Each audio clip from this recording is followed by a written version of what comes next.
All right. Well, I know we've got a full day today, and I know a few people will keep trickling in. So we do need to try and stay on schedule as best possible. So we'll go ahead and get started today. Thank you, everybody that's been able to join us. This is the first annual Midwest Financial Group Learning Symposium. Unfortunately, we're not able to do this in person as we hoped. Hopefully by next year, we will be able to get together with all of you and do this as an in-person event. So we do have a full agenda today. The one thing that we do want to kind of carry through this, and the one thing to understand is it's very important as we move through this uncertainty to have a team. And I think one message that you will get from all of today's speakers is that we do have a good team in place working together with our partners in the CPA and tax world, in the legal world, in the financing world. Allows everybody on the client side to be able to get everything that they need. Just like you wouldn't put your star quarterback in at linebacker, you're going to want to find the best people for each part of your team. So when change occurs, which is what we've seen this year, you want to make sure that that team is in place to be able to take care of that, because the only guarantee moving forward is that we are going to see change. With that, I will turn it over to Matt. Yeah, just good morning as well, Brandon. Thanks for that. My name is Matt Coupland. I'm the president of Midwest Financial Group, one of our 4 advisors that we have right now here to help.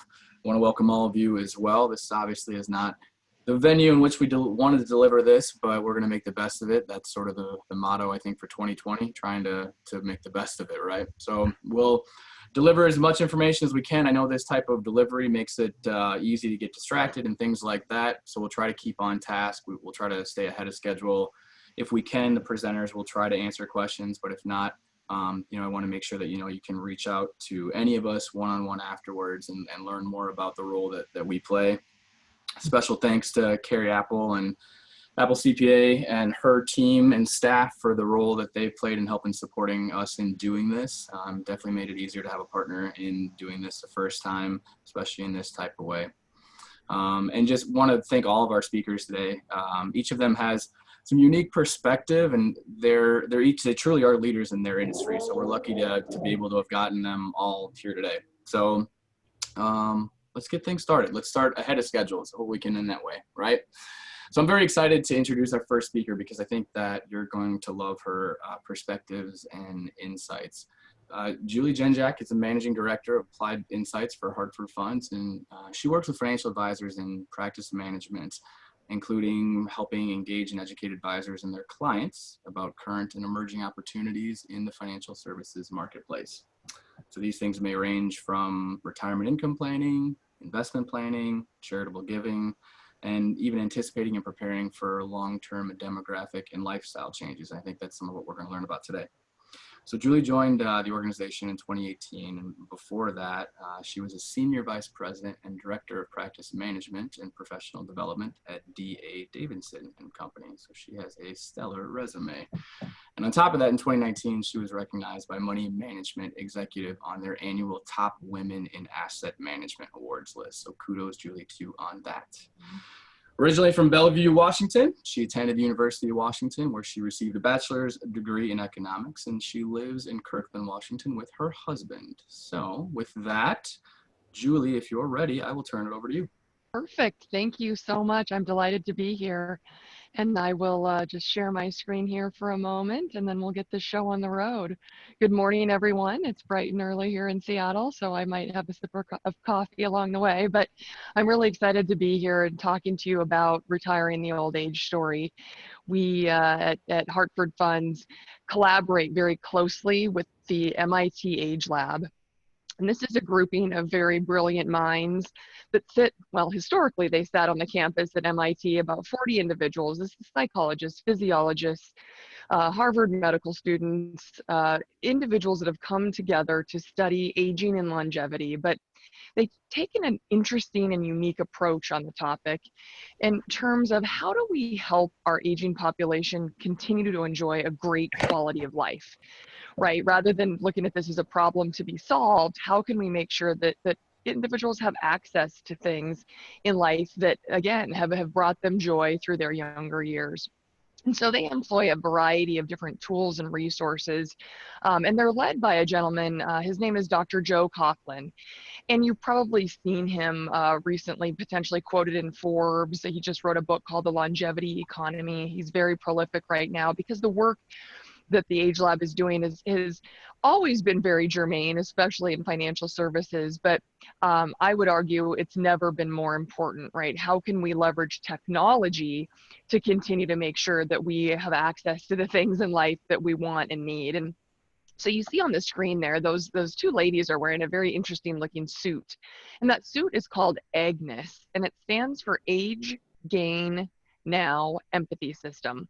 And let me tell you a little bit about this suit because it really is very unique, and they cost about $1 million to make. So if you were to visit the Age Lab and try on this suit, essentially a person of any age can step into this suit, and one of the psychologists or physiologists or PhDs can turn a dial, and they can make you feel 80 or 85 or 90 or 95. And the most important letter in Agnes is the E, empathy. What is it like to take a step in the shoes of an aging body if you've never experienced that yourself before? And so they do this by, there are special goggles that simulate macular degeneration and a neck brace that reduces side to side and forward to backward movement. And there's a 20-pound weight on the chest. So immediately when you put that suit on, you hunch over. There are gloves that simulate arthritis. There are bands that go down the backs of the legs that make it much more difficult to walk. And there are special desensitizing shoes. So again, it's the opportunity for someone to understand what is it like to be an individual, a consumer, and just exist in our world. And as you can imagine, many companies, not outside of financial services, have utilized this suit in this process to understand what is our experience like for an 85-year-old. For example, the senior executive team of CVS Pharmacies went to Cambridge. They put on the suits, they walked down the street and popped into their own stores, and they were horrified at the lighting was terrible, the signage was very difficult to read. Products were placed either too high or too low. Shopping carts were too deep to get products out, and they couldn't even read the credit card reader. And so, many of you, if you have a CVS in your home city, back when we could travel, I used to travel around the country speaking at events and participating with financial advisors in various activities. And I would make it a point to pop into CVS pharmacies from time to time. And it is amazing the transformation that many of them have gone through, from lighting to display of product to shallower shopping carts. And that was all based on the research and their experience at the MIT Age Lab. And so, like I said, the work that they're doing is probably impacting all of us in some way, shape, or form, and in ways that we might not even realize. And that's why we're excited to have been partnered with the Age Lab since its inception in 1999, and bringing ideas to you and thinking about how can you think about your own aging and longevity a little bit differently. This is actually a picture of Dr. Joe Coughlin in his bow tie.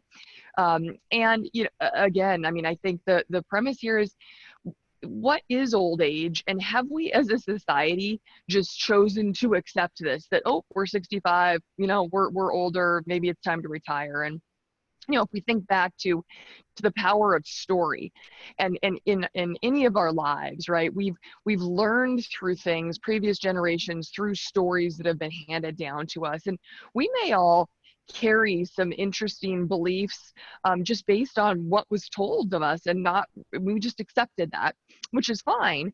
But if we really started to unravel some of those things, it might make sense to say, well, is it time for me to rewrite my own story based upon what makes sense for me and my family and sort of my future?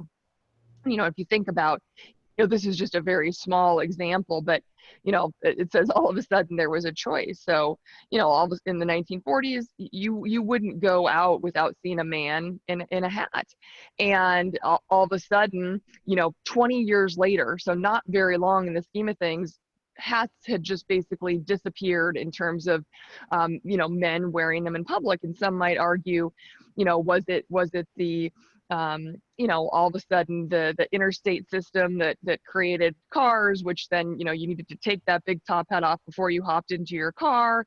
Is that what changed it? Did society just all of a sudden, some might say that, when JFK, had his inaugural speech and didn't wear a hat, that was the changing of the tides. Whatever it may be, things are changing rapidly, and I think so many people are deciding it's time to write my own story again. But the caveat is, how do you assemble that team around you to create your own story and to have that sounding board? And that's what we'll talk about today.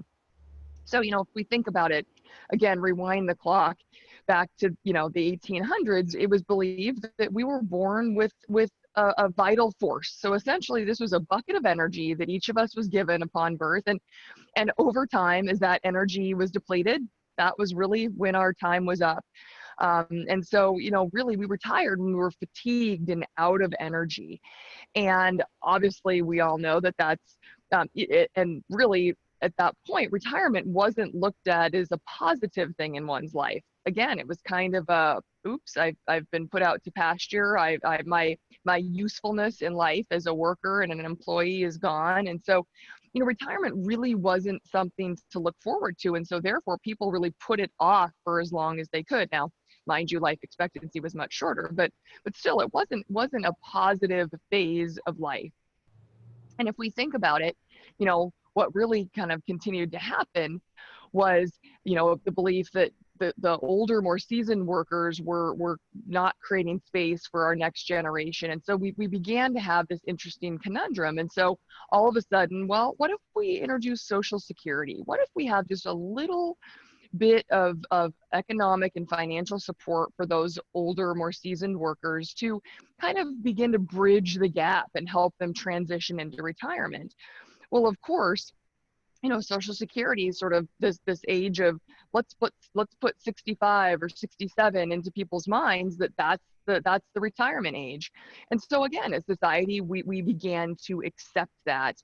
And if you think about things like Del Webb's Sun City, the first major retirement community that was rolled out, in 1959, and, ended up having, it was this novel concept of what if we had this place where there were so many activities and people could come and congregate and be with the people that are like them. Well, there was a 2-mile wait the day that Sun City opened up in terms of for people lining up to come and secure their spot in Sun City. And so all of a sudden that began to shift sort of the premise of, wow, could retirement be this happy time, a time to gather and to do things with individuals that are in a like stage of life? And so if we think about, today, I love this quote: instead of being the dreaded years of decline, retirement becomes something people longed for. Through the magic of marketing, retirement no longer meant only the end of work. It was sold as the beginning of a new and an even better life. And so I think, of course, as we all know, there's always balance there, but it sort of became this, what's on your bucket list, and the notion of, what are you going to do when you retire? And what's interesting, and I really love this slide, because the MIT Age Lab gathered 990 adults in the US, and they asked them to do something very simple. They said, will you write down 5 words that describe life after career or life after work? That's all they said. They didn't use the word retirement. And what's so interesting are the words that people came up with. And 33% of those responses were made up of just 10 words: relax, happy, travel, retirement, family, fun, success, freedom, money, fulfilled. So these incredibly positive words. And so obviously the shift of life after work to things that are more exciting and engaging really has started to take hold. And so what's interesting though is when you look at the division of how individuals spend their time, either as compared to their full-time working life versus the retiring life, what jumps out on this slide to me is, sleeping. The number of minutes per day goes up significantly. Certainly television and movies go up. And so I look at this and say, I'm not sure I've ever heard someone say, gee, I can't wait to hit retirement so I can sleep more and watch a few more Hallmark movies. Like that isn't typically the core of the conversation that I'm having with people that are embarking on this next exciting phase of their life. And so what's interesting is, how do we help individuals think about, how are they spending their time, and what does that look like? And it's interesting just the statistics on the workforce and how they've changed so significantly over time. In 1880, 75% of men over 64 still worked. And by 2019, that number dropped to 19%. But I think what's also interesting is, how do we define work? And I think the advent of volunteering or consulting or doing things that still bring us joy and working by choice really is something that's developed, in the last couple of decades, where people could say, look, I'm ready to not have the alarm go off every morning bright and early, but I'm excited to do something different. Maybe I'm going to go, work part-time at that store that I love, or if I'm a physician, I'm going to go consult with Teladoc because I still have a lot to give. But I'm those 16-hour days at the hospital. I think I'm past that. And again, it's not working necessarily for the money. It's to stay engaged, to have a purpose. And so I think it's really exciting, the opportunities that lie in the retirement story that each of us is starting to draft up for ourselves and for those that we care about. What's also really interesting is society's perception of an aging individual. And Dr. Joe Coughlin at the Age Lab, a few years ago was teaching a class, and he asked the students, he said, hey, by tomorrow morning, I'd like you to come up with a product that you could design for a 75-year-old. And, we're going to present them tomorrow. Well, what was interesting was the societal stereotypical products were what were presented by these students, right? It was maybe a smart cane that would, identify if someone had fallen down. There were, of course, more advanced adult diapers. There were hearing aids. There were the I've fallen and I can't get up button that were maybe a little bit more technologically advanced. And, Dr. Joe really scratched his head and said, wow, as a society, we still haven't changed our mindset regarding, what can we deliver to our aging population that again is at least engaging, interesting, maybe a little bit edgy, like a smart watch, right? I mean, how many individuals over 65 do you see wearing an Apple Watch? A ton. How many have an iPad? I mean, these are technologies that it doesn't matter whether you're 10 years old or 100 years old, you can use and really are very seamless and again, bring that quality of life up to a new level. So I think that's really a lot of what the Age Lab is trying to do. And I think we can all self-check ourselves when we're starting to maybe stereotype or put people at different ages or stages into certain buckets. And our socially distanced world right now has, as you can imagine, and maybe many of you with us today, has thrust many maybe non-techie people into the realm of utilizing resources. I know I've heard from more individuals that said, I never thought that I would order a home meal kit to be delivered to my front door. If you had asked me 6 months ago if that would happen, I would have said, heck no. And now HelloFresh is my favorite app on my phone, right? And these are people that are 75 or 80, but they can't go out to restaurants. And so they're bringing that experience to themselves. And so I think, again, even though this time in our world has been very, very challenging, the layering in of technology will, I truly believe, change a lot of retirement stories, because I think the aptitude to embrace that has changed very, very rapidly. What I think is really exciting also is that, the idea of just retirement is just golf or just a walk on the beach or just a sailboat. And I'm sure many of you, every brochure I seem to see about retirement, literally there are footsteps in a sandy beach, there's luggage, there's a bicycle, a sailboat. I mean, all of these incredible fabulous activities, but I think it's probably not the full story. And so what's interesting, I think, is a lot of individuals are thinking about, what does my retirement look like realistically? And, when polled, 33% say, I'm going to still work, right? As long as I can physically and mentally do it. And again, it might not be necessarily for money, but it's that purpose, it's that engagement. 31% say, hey, I think it's just a new chapter in my life. I want to stay active and involved and develop my skills, and I might take some online courses. There's so many resources out there for me. 14% say, yep, I think it's time for me just to enjoy. I'm exhausted. I've worked so hard for so many years, and that's okay. That's their story. And then 20% say, I'm going to need to make some financial adjustments or some budgetary adjustments to make sure that I can retire and stay retired. But the point is, it's not just about Sun City and golf. It's about thinking about this ecosystem. And again, this is where, at the beginning, as Matt and Brandon mentioned, having that team around you of advisors, trusted advisors that can help you develop a plan, whether it means working for leisure or engagement, or working to supplement your financial plan, whatever that may be, but it's whatever it means to you. And so I think that that's really important. And I think what this trusted advisor network can help you do is kind of sort through what's a myth for you and what's reality. And here's just some of the things that we've all heard, right? Oh, you'll retire at 65. Retirement is only fun and leisure.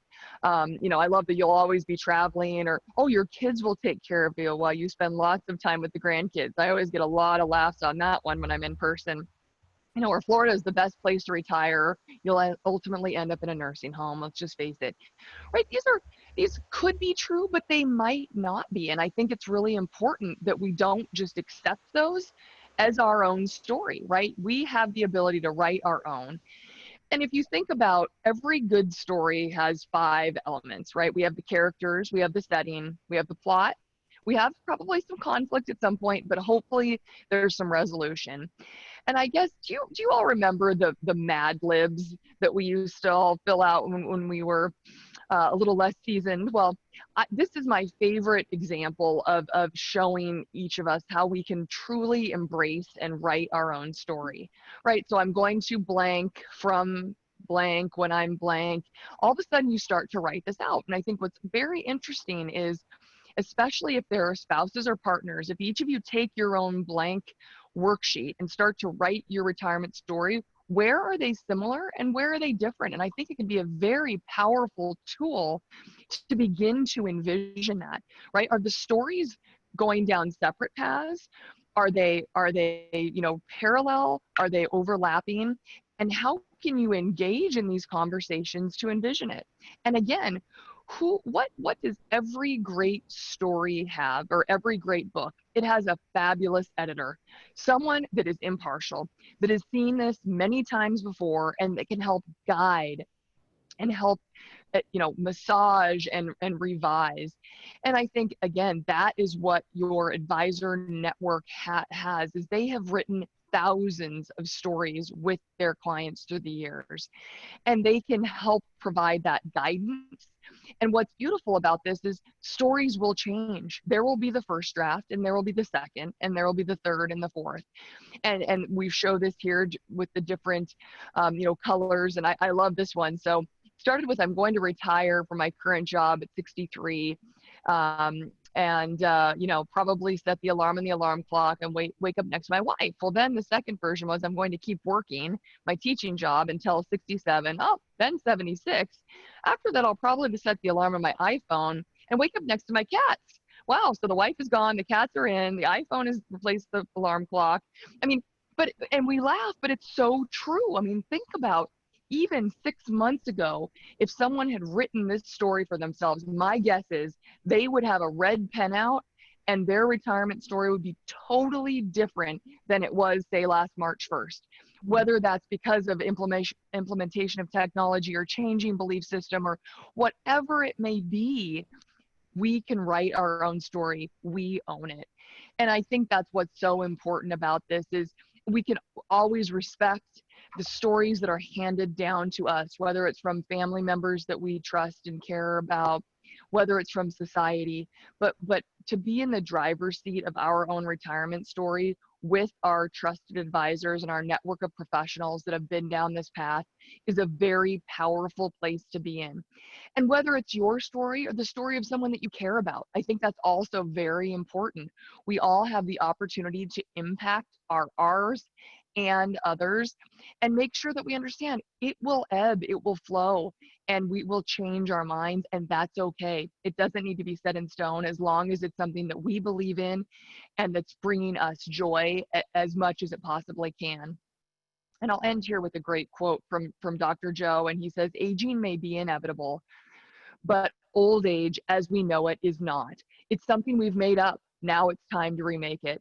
And I think, to me, that's what today is all about, is understanding all of the resources that you have at your fingertips and how you can pull all of that together in order to write your best retirement story. So thank you so much for your time today on behalf of Hartford Funds. We're delighted to have spent this time with you. And I'm going to stop my screen sharing and turn the controls back over to Matt here. Perfect. Actually, Julie, if you can, Right. send those to Brandon. And thank you so much. That was, I think it's a fun way to give some perspective to things, right? Sometimes you can't see the forest through the trees. So pulling Exactly. it out and the research that you guys have done there and put together, there's so many great presentations along those lines. So thank you for joining us very early in the morning out there. Yes, of course. I have my coffee, so I'm all set. Well, thanks for kicking off our day. So Brandon, I'll turn it over to you if you're ready. Yeah. Get kicked back up here.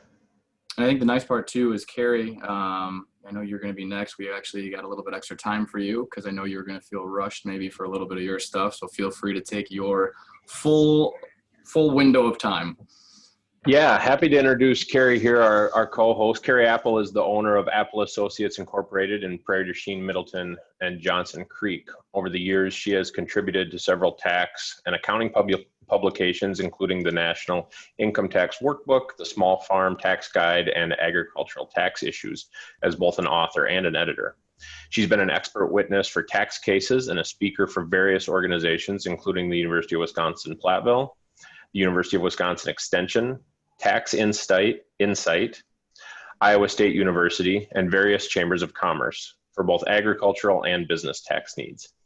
In 2010, Carrie was awarded the UW Platteville Outstanding Alumni Award and currently serves on many boards, including the Sauk County Development Corporation and most recently the Sauk Prairie Healthcare Hospital Board of Directors. We're happy to be able to partner with Carrie as we work through our business and client needs, and are happy to have her here joining us today. Thank you, Matt and Brandon. I really appreciate the opportunity to speak with everyone.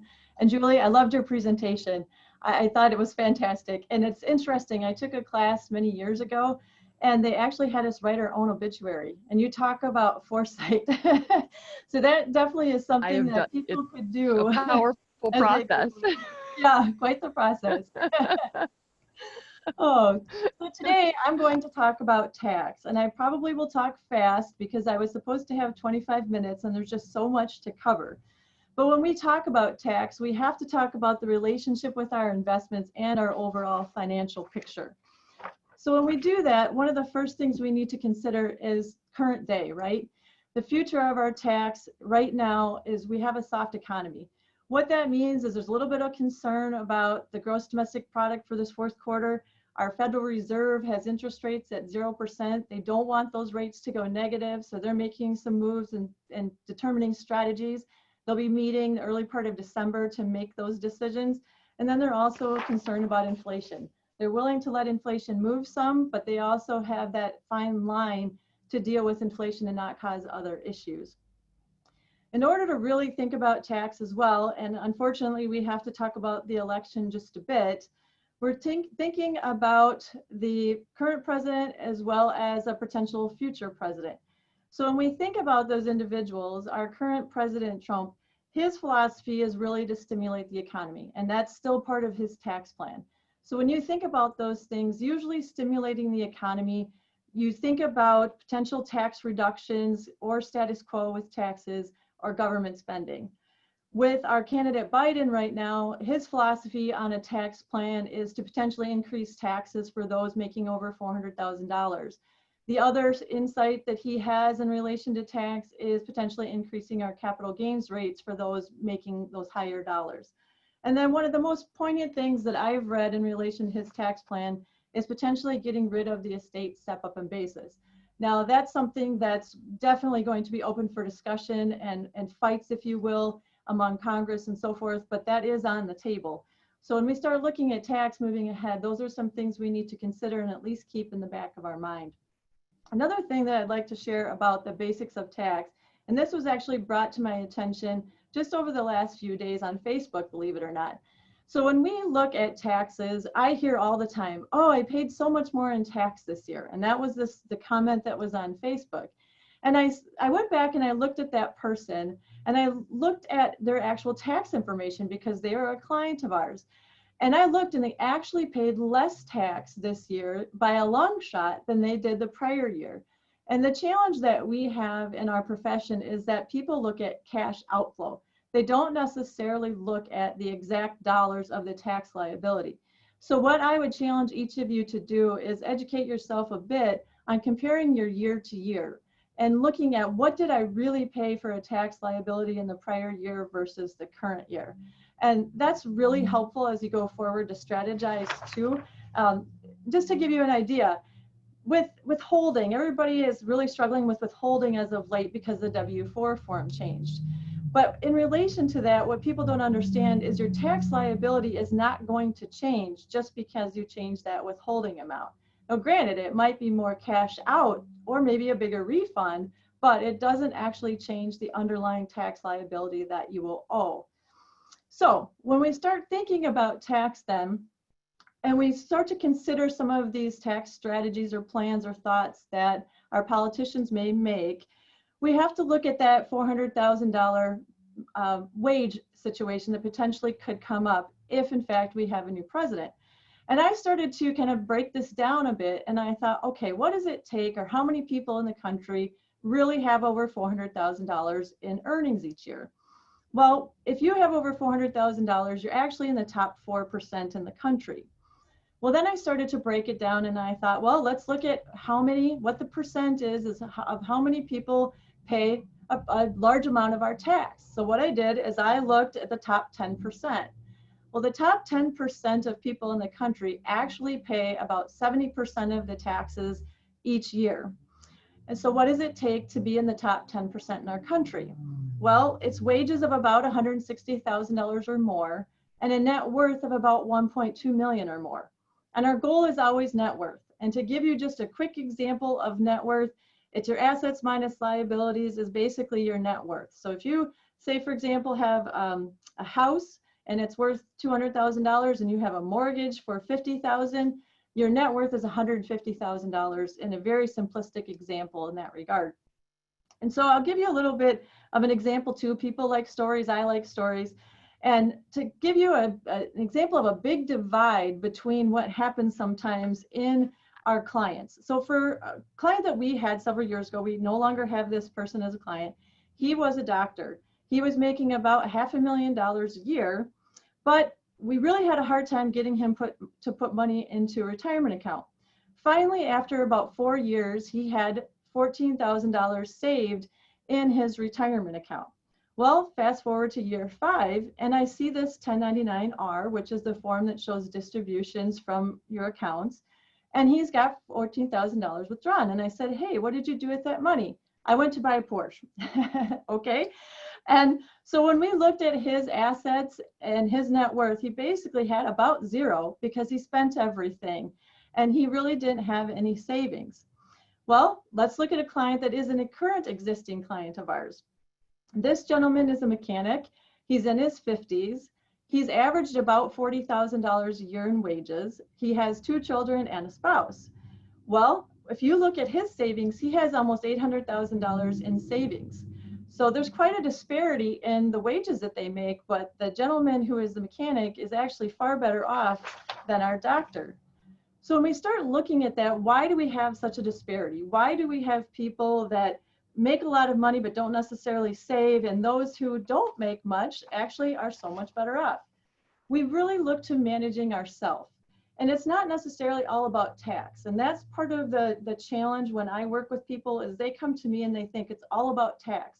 Well, yes, that's my specialty, but we also have to consider a lot of other things in relation to that tax aspect. And one of the first things I say to people is in our world, there's only 3 ways to help yourself.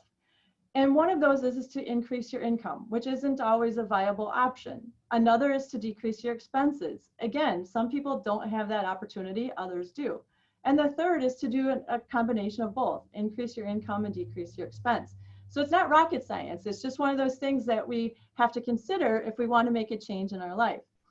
So when we think about managing ourselves for some of those disparities and our differences between each of us, between our neighbors, between our friends, between our family, it's really looking at your savings and living within our means. And we hear that all the time, right? But it's not necessarily just about saving. It's about looking at what you're spending too. So in this case, I'm thinking of insurances. We all pay for health insurance to some degree. We have long-term disability, short-term disability in some cases, life insurance, property, and so forth. Well, one thing that I've talked to our clients about is that combination of insurances. You really should revisit those on an annual basis, potentially go out and farm the market, if you will, again, for the same benefits that you might be receiving, but you could actually reduce those premiums for the same coverage that you currently have. So then you can take that money and invest it or pay down other debts. You just have a stream of opportunities that can help you make a better situation for yourself. The next thing that I look at is investment risk. And I'm not talking just about true investment risk the way financial advisors, Brandon and Matt, the way you think about things, but this is really thinking about risk all across all of your assets and what you've done. And really, it's important to have that strong team of advisors. And we keep promoting that today. And I understand you may get tired of hearing that, but it's so true because we each have our own specialty and we know enough to be dangerous about each other's professions, but not enough to really take over for each of us. So we really like to work with each other in a team approach to make sure that we're helping everyone appropriately. And the other thing is your allocations, your balancing of your assets, making sure that you're not in too much risk or you're getting the right risk versus reward in relation to what you've taken on. The last thing, just to name a few, is that tax efficiency. So when we talk about tax efficiency, we're really trying to minimize any tax exposure given a whole set of financial decisions. And those financial decisions aren't necessarily all specific to tax. So to give you an idea about what I mean is we don't want to let the tax tail wag the dog. And what I mean by that is I have people that will come and say, absolutely, I do not want to pay any tax. And I said, why not? And they said, well, I just don't want to give anything to the government. Well, I understand that, I really do, but they're hurting themselves. They really need to pay tax in some cases, not in all. There's just different strategies, I understand that. But as a general perspective, you do want to pay some tax. And in this example of tax efficiency, what I'm really trying to drive at is sometimes you can get a better return where you're going to pay some tax than a tax exempt investment. So you don't want to mistake paying tax for a lower return. And we just have to be careful of that. When I work with my clients that are truly investors and understand about the return on their investments, they are looking at both their actual return on investment, meaning hard dollars, looking at their balance sheets and so forth, versus the intangible return on investment. And one of the best examples I can give for that intangible is, why do we pay for college? All of us that attended college, there was a reason for that. We paid for college in order to have this betterment in the future. And by doing that, then you hope to get this better return, whether that's self-actualization, whether that's success, whether that's dollars, that's entirely your decision, but there's a reason that we go to college. The same is true when we're looking at potentially paying for us as advisors and our experience. Yes, it's cash out of pocket. However, we might have planned for a strategy for you that could save you hundreds, thousands of dollars as you go forward, or even more. So it's something to consider as you develop your investment plans and your tax strategies, insurance program reviews, those sorts of things.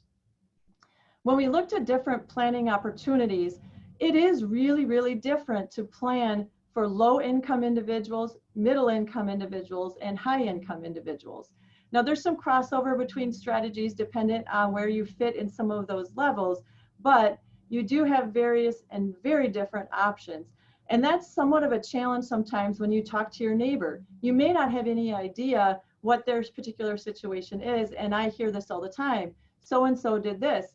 And I said, but they're not potentially in the same situation you are. So you really have to understand your personal situation and not necessarily get clouded by someone else's particular situation. To give you an idea of that too, I've had a lot of clients in the past, probably our most wealthy clients. Actually, a gentleman was driving an Olds 98 rusted out vehicle. Well, people around town would always talk, oh, I feel so bad for him and so forth. But I always had this little chuckle in the back of my mind because I knew this gentleman was worth about $5 to $6 million, depending on where the markets were and what his investments were doing over the years that I worked with him. So don't always judge a book by its cover. You've got some pretty successful people out there that you may not think are just by their appearance. The other thing to remember that for tax strategies, you have both direct and indirect strategies. And what I mean by that is direct is truly sitting down, preparing your taxes for the year, taking the credits, the deductions and so forth that are relevant to your situation. But we also need to look at indirect tax strategies. And those are some of our long-term planning situations. We have to look at estate planning. We have to think about how you may transition your assets in a business. All those sorts of things are somewhat indirect, and they could come direct in the long run. So I'm going to transition over to a little bit simpler investment and tax reduction option to give you an idea of just some of the thought processes of why the strategies can be so important, but yet how they can be so complex. And I probably should step back and say the easiest and safest, simplest investment would be a savings account. You throw money in a savings account, you make your 0.05% savings rate, which I, just a little bit of a joke there, but very true. And when you look at that, you're not beating inflation with that savings account. Yes, it's great to have savings, but we have to look long term. Your dollar is not going to be worth as much later if you don't try to beat that inflationary factor. So we have to look to other plans and options in order to make sure that we can actually retire, as Julie was explaining. Whatever comfort level that is for you, we want to make sure that we can help you get there. So if we go over to a 529 plan, this is a college savings account. And I just wanted to give you an idea of how complex the thought process can be, even in somewhat what it seems like a simple investment strategy. So in 529 plans, they're after-tax dollars. They run similarly to the thought process of a Roth IRA, where you put in after-tax money and let that money grow and pay no tax on it when you pull the money out. Very oversimplified, but that's generally what it is. The other thing with 529 is you can get a state tax deduction depending on which 529 plan that you choose. In your home state, in Wisconsin here, we do get a tax deduction. However, when you start looking at your investment options, you may have limited options more so than if you go to another state's plan. So you have to consider that investment return for Wisconsin in relation to our other states. And when you look at the deduction for that state tax deduction for Wisconsin, you're looking at maybe a couple $100 tax savings a year. And if you can make that up an investment return from another state's plan, that's really where you should probably turn your eyes to. The other thing between 529 accounts and Roth IRAs is a decision you have to make. And I'm kind of backtracking into this Roth idea because if you don't know with 100% certainty that your child or children or the beneficiary of the person you're giving this money to is going to go to college, maybe you throw it into a Roth IRA and then utilize that Roth IRA in a similar concept as a 529 account. Now the back end way you work those is different, but just to give you a rough idea of a planning strategy, you have both options. The other thing here is that when we work with our business owners, we have them hire their kids as much as possible. Now you have to have it walk, talk, and act like a duck. They really do have to work for you. You have to have job descriptions. They really need to work like your other employees do. But by hiring your kids, what you're doing is potentially lowering your taxes yourself by paying them. Then your kids are in a lower tax bracket. Almost always the kids are in a 0% bracket. So no one in theory is paid tax on that money in that exchange. And then at least income tax. You can fight with me all you want on Social Security, Medicare, and all the other taxes that we pay. But generally speaking, if you hire your kids, then you can take that money and have that money go right over to that Roth. And in theory, nobody ever pays tax on that money. That Roth grows tax-free. When you take the money out under current tax law, there's no tax due. So in theory, you've avoided tax altogether. And again, that's a little bit oversimplified, but that's the gist of the basic idea of doing that principle. So now we move on, and once you think you have all that figured out, you have to consider who's going to be the account owner, who's actually going to be the beneficiary of this account. Do we open multiple accounts?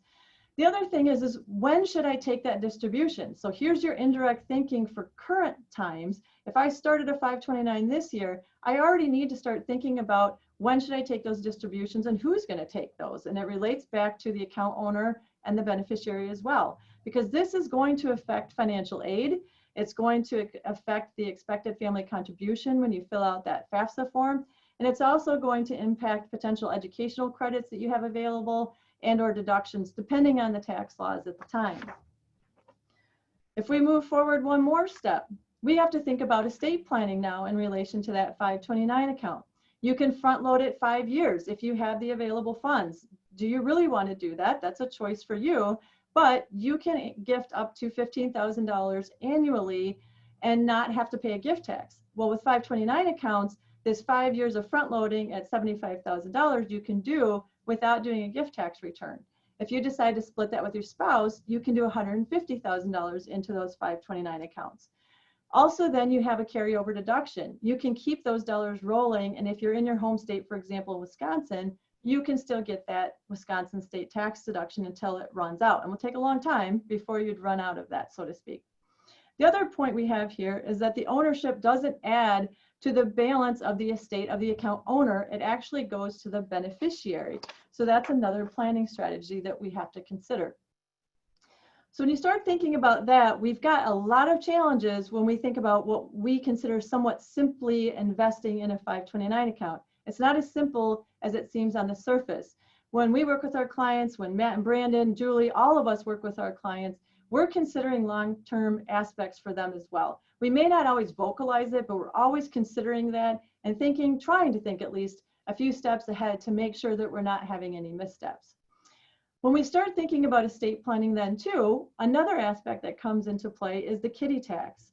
And if you're familiar at all with the kiddie tax, it relates to kids under 19 years old or those 24 and full-time students. So it really goes to anyone with unearned income. And what unearned income is investment income. You're talking long-term capital gains, you're looking at interest income, those sorts of things. If you look at your potential situation and you have kids that will inherit larger assets, you may have to find spots for that money, so to speak, to try to avoid this unearned income being taxed by your kids. Now, in the last couple of years, they had to pay trust rates potentially based off of their unearned income.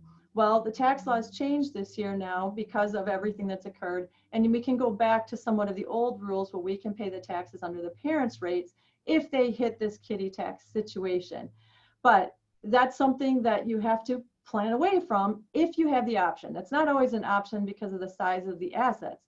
However, one thing that you can do is you can house those assets in a 529 account or in a Roth, for example. So what you're doing is taking those investment earnings, if you will, and keeping them in accounts that you won't ever have to pay tax on them.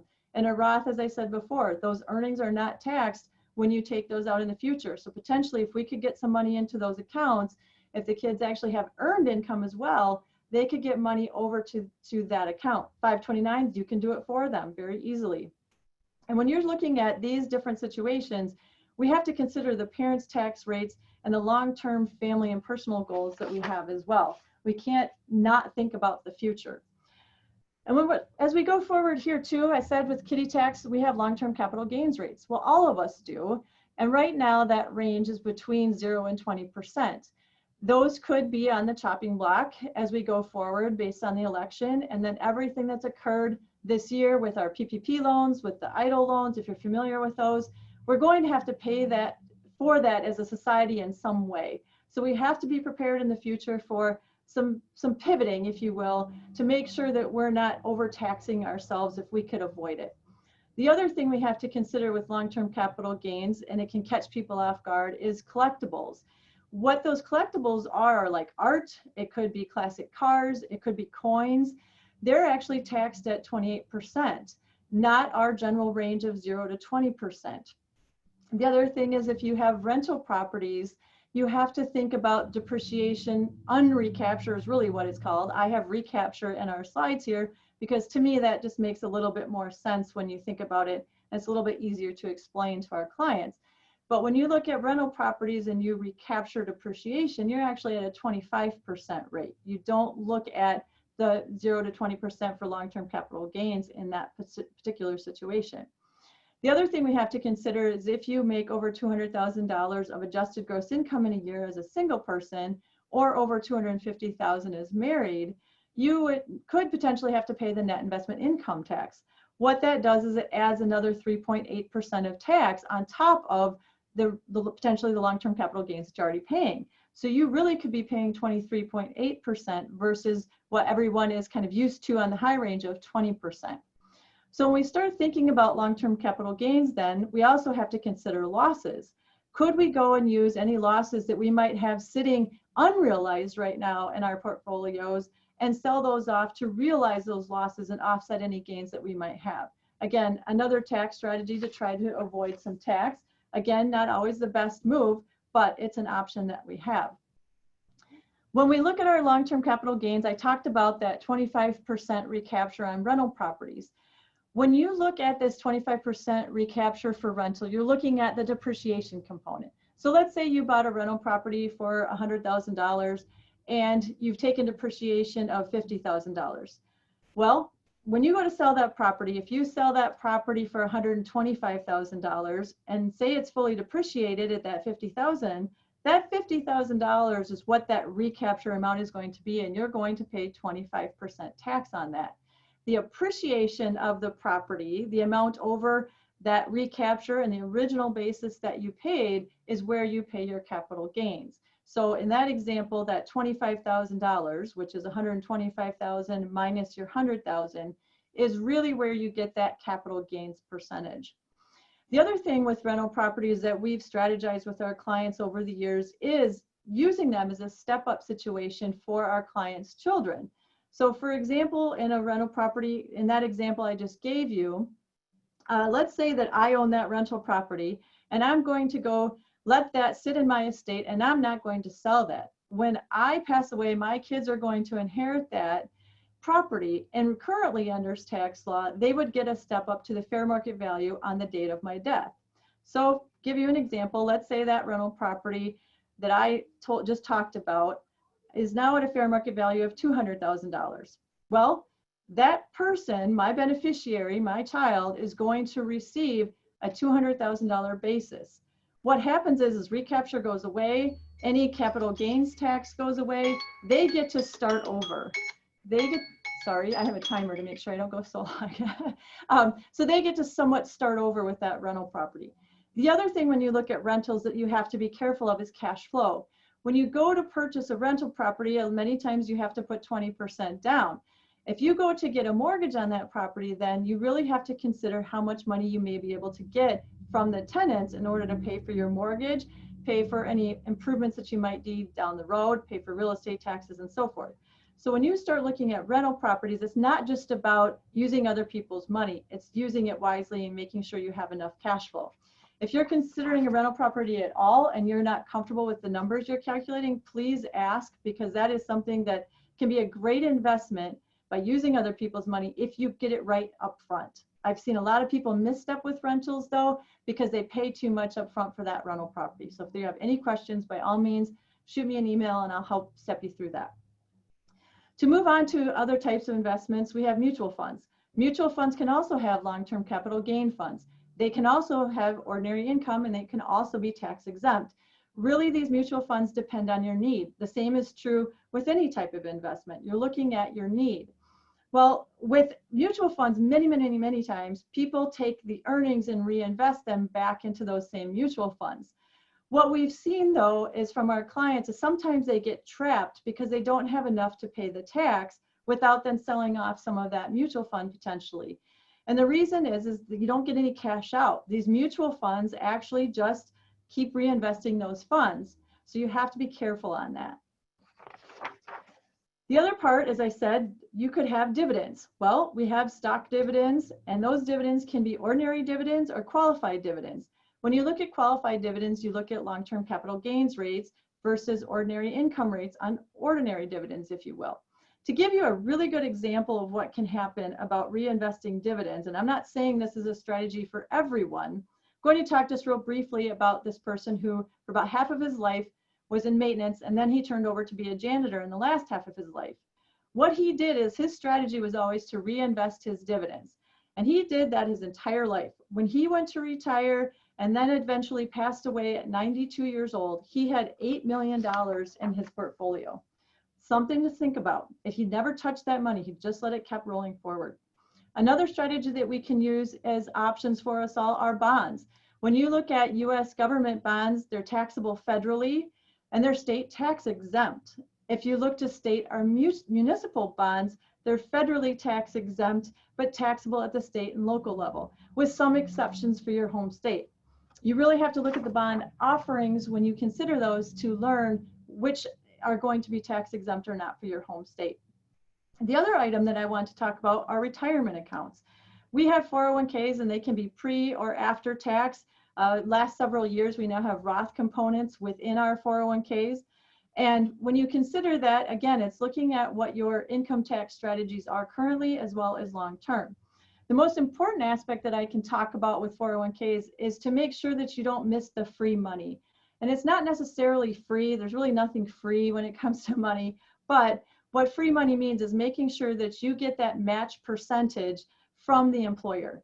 And a lot of people will ask me, well, I want to invest in 401ks, but I also want to invest in accounts outside my employer. That's great, but I always recommend that people get their employer match first and then go outside their 401k. And part of the reason is in 401ks, you're somewhat limited sometimes depending on what your employer has for investment options. So it's not always the best to stay inside a 401k, but to get that match, I feel it's very important. The other concept I'll briefly talk about is our Roth versus traditional IRAs. You can't always do a traditional IRA where you get a tax deduction when you also have a retirement account at work. We have this concept called phase outs in tax. So when you hit a certain income level, the government has arbitrarily put figures on that to say, nope, once you hit this level, we're not going to let you have deductible traditional IRAs anymore. So what we do is we do something called a backdoor Roth. You put money into a traditional IRA, we consider it non-deductible, and then we convert that over to a Roth. Well, the challenge you have with that is if you have a traditional IRA already that has a larger balance in it that was taxable or would be taxable if you pull it out, you're going to potentially pay some tax even though we have a non-deductible amount we put in for the current year. So it's looking at the allocation and what your tax aspect might be if you try to do this backdoor Roth IRA. I'm going to skip RMDs and inherited IRAs. I believe Yusha will be talking about inherited IRAs just a bit when she comes up. She's our estate planning attorney. And I'll just briefly go through the rest of my presentation and I'll get you over to Yusha as fast as I can. So with our retirement accounts for business owners, we have numerous options for ourselves as well as our employees. And it's really dependent on the entity structure. We do and can get a credit for the setup of those retirement accounts. So please make sure that when you're doing that, you talk with your tax advisor. When we look to our business entities, you really need to make sure that you're understanding the pros and cons for both tax and non-tax considerations. Right now, the heavily used tax entities selections are LLCs, C Corps, S Corps, partnerships, and Schedule Cs.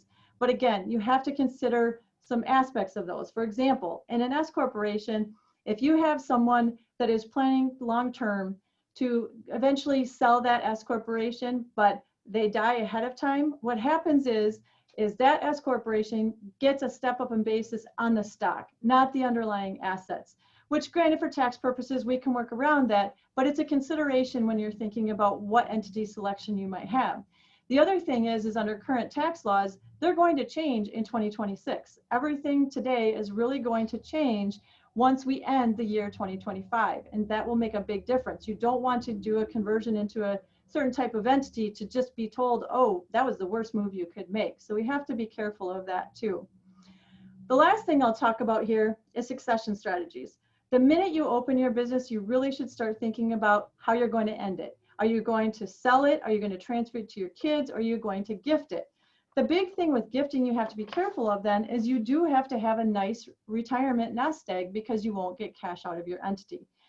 Another thing with gifts that we have to consider is our lifetime limits currently. Do you have an opportunity right now to gift over potentially a business entity under the current tax law? Right now we have an $11.5 million exclusion for our estates, and in 2026 right now under current tax law that's going to be gone. Also, if we look to the election, depending on what happens, we also could lose some benefits even starting as early as 2021. When we look finally to our estates, we have to be careful of portability. As I said, we have to look at our limits decreasing in 2026. And then we also have to correlate that all back to today to our tax situation, our investments, our trusts, etc. And Yusha will take you on with that next topic coming ahead. Quick last thing for you with our life guide, what this is. If you really want to summarize all of the information that you have at your disposal, meaning what do you want to happen to your investment accounts that are online? What do you want to do with your investment accounts that you have physically, whether that's bank accounts sitting in your hometown, or if it's, something that you hold in your hand, whether it's stocks and bonds, those sorts of things. What this life guide does is it gives you the ability to write down all of your passwords, every part of your information as far as beneficiaries, where those pieces of information are held, so that whoever is going to be the personal representative of your state, they can take that and run with it without having a concern. So sorry everyone, I went long-winded, but we have Yusha coming up. She's going to be fantastic, and she will help you through some of the estate and trust issues that we are all concerned about. Carrie, All I can thank say you on for that is wow. Wow. Yeah.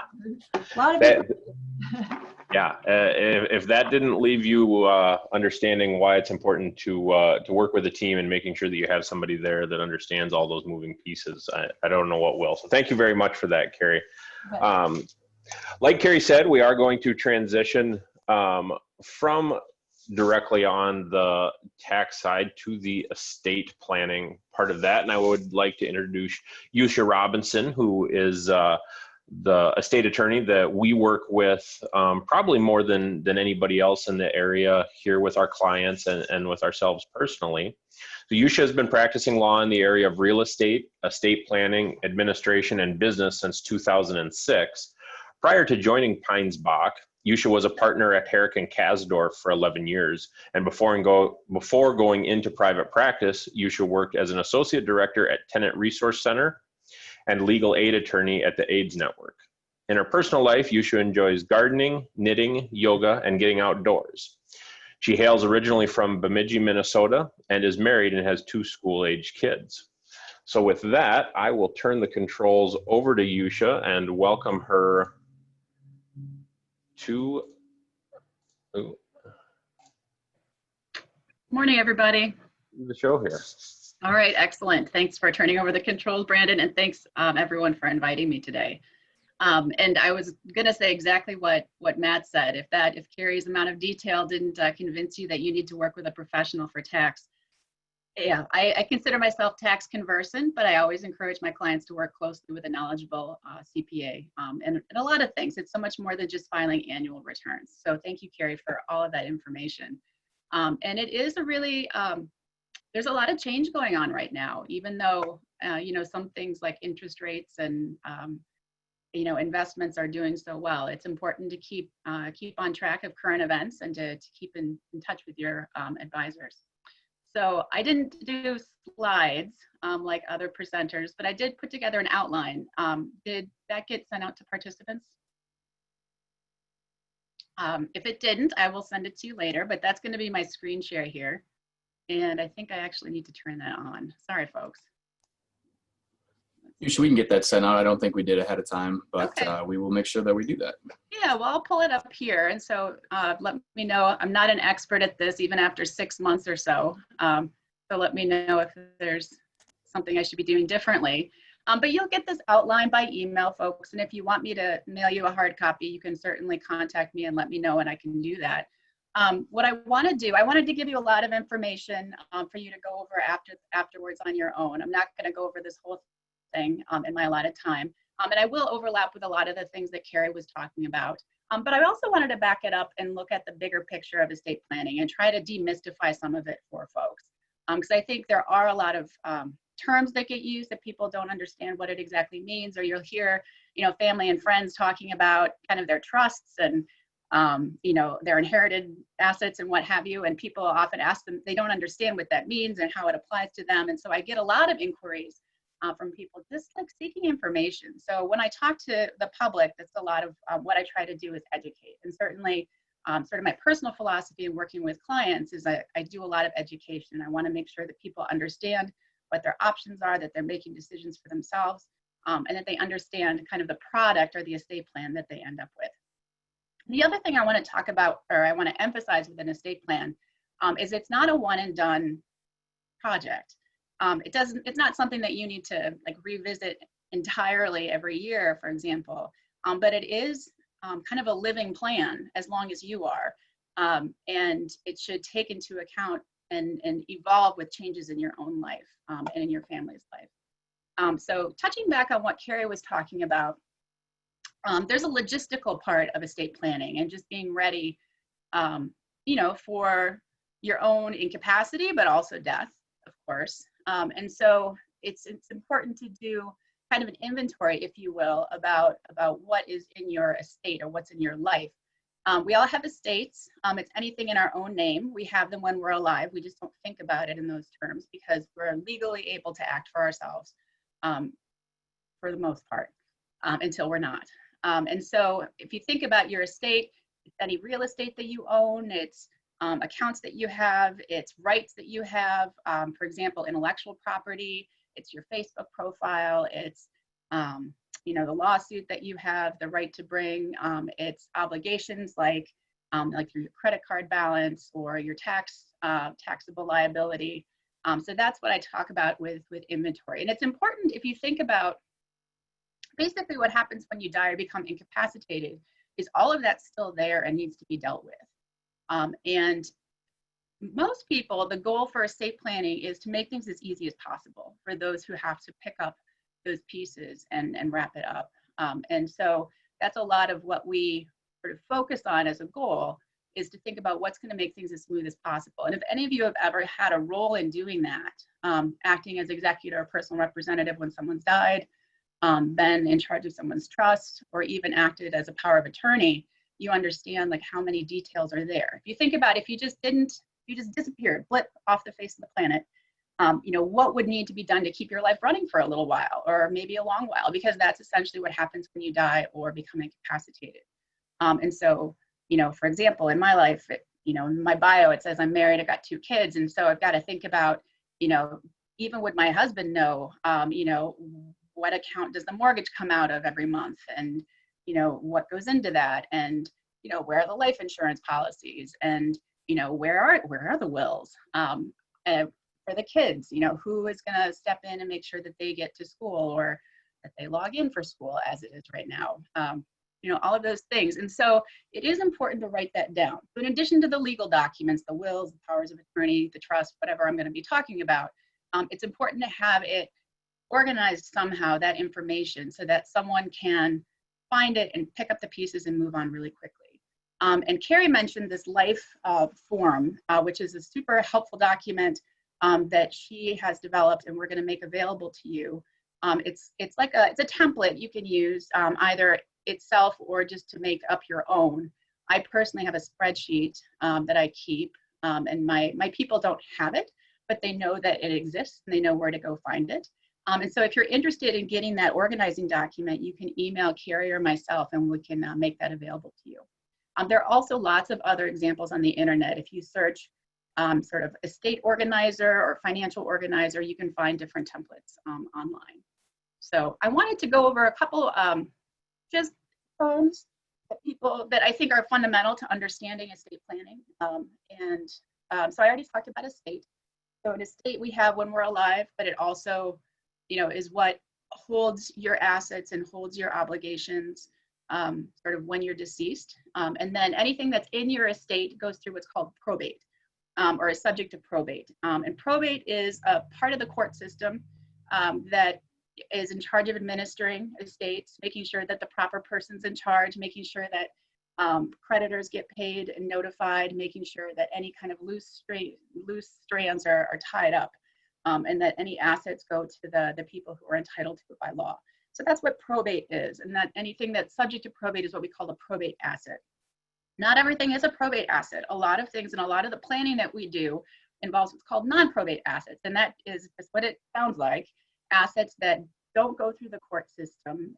They are not left in your estate when you die because there's some sort of contract in place on that account typically that moves it out of your estate at death. And so a good example, for example, under B here, talks about different ways we can create non-probate assets. Where it's appropriate, we can name a competent adult as a beneficiary on life insurance or our retirement accounts. So in my estate plan, my spouse is my 100% beneficiary. So, upon the first death of us, things are pretty straightforward because I've got him named as the beneficiary on all these accounts. So we have him named on my retirement accounts as beneficiary. So when I die, he just needs a death certificate and fills out the company's paperwork and they roll over the account to him. And bank accounts, you can transfer those to a beneficiary using what's called a pay on death designation. So you go to your bank or credit union and get that paperwork in place on the individual accounts. What's unfortunate is there's not one sort of master designated beneficiary for this stuff. Every company has a different form, so it does involve going to each company and picking those. Another example of sort of creating non-probate assets are titling on real estate. So if you own property jointly with someone with right of survivorship, that means that it goes automatically to that person upon death. So I think people are probably pretty familiar with this. It's a big part of the planning that we do. We want to coordinate the beneficiary designations with the wills and trusts to make sure that it achieves the same outcome or the overall goal. One of the tragedies that I see too often is that people will put together an estate plan or have some intent and then have something completely different happen in the end because of how things were set up. And I think that's a good time to, and your financial advisors and account managers can help you coordinate that. It's important to review those designations periodically to make sure that they are the way you think they are. And there's not only a primary beneficiary, but also a contingent or secondary beneficiary. Sometimes you can add a tertiary in case that secondary is not there. However you have them set up, it's important that they are set up to complement your plan and your overall wishes. Okay, I'm going to move on. I'm used to having a lot more time, but that's why I gave you all this information in the outline so you can cover it on your own. Big question comes up a lot of times. Well, what happens if I don't do any planning? Or people, I'm thinking, well, I've got some time still, so I'll do it someday. Well, I think so here's what happens if you don't have a will. It doesn't go to the government. You don't have to worry about that. It does go. There is a set, sorry if I'm making anybody dizzy here. There is a set sort of order or standard sequence, they call it, by statute. And this is developed in common law. But this chart at the end of the packet shows what sort of how things flow if you die without a will. It's called intestate succession. This is what when we talk about heirs at law or next of kin, this is what it means. And the flow chart is straight out of the statute. It's not the most clear, I think, but basically it works like this. So if you die, what's missing here is spouse. And in my handwritten version of this, I've got an arrow with spouse right here. But if you die and you're married, everything goes to your spouse. Unless you have children by a different relationship, and then your spouse and your children split your assets. Now, bear in mind, this is all different from state to state. I mean, it's going to be, for the most part, the same or similar, but not identical. In Illinois, for example, if you die without a will, no matter if you have common children with your spouse, your estate is split in two. So an example of how it's important not to just take what your relative says at face value. You need to, it is state specific.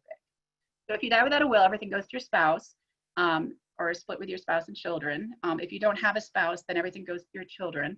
you have children. If your children are deceased, then it goes to grandchildren and kind of on down through your descendants. If you don't have anybody there, then we look to your parents and their descendants. So if your parents are living, then they're your heirs at law.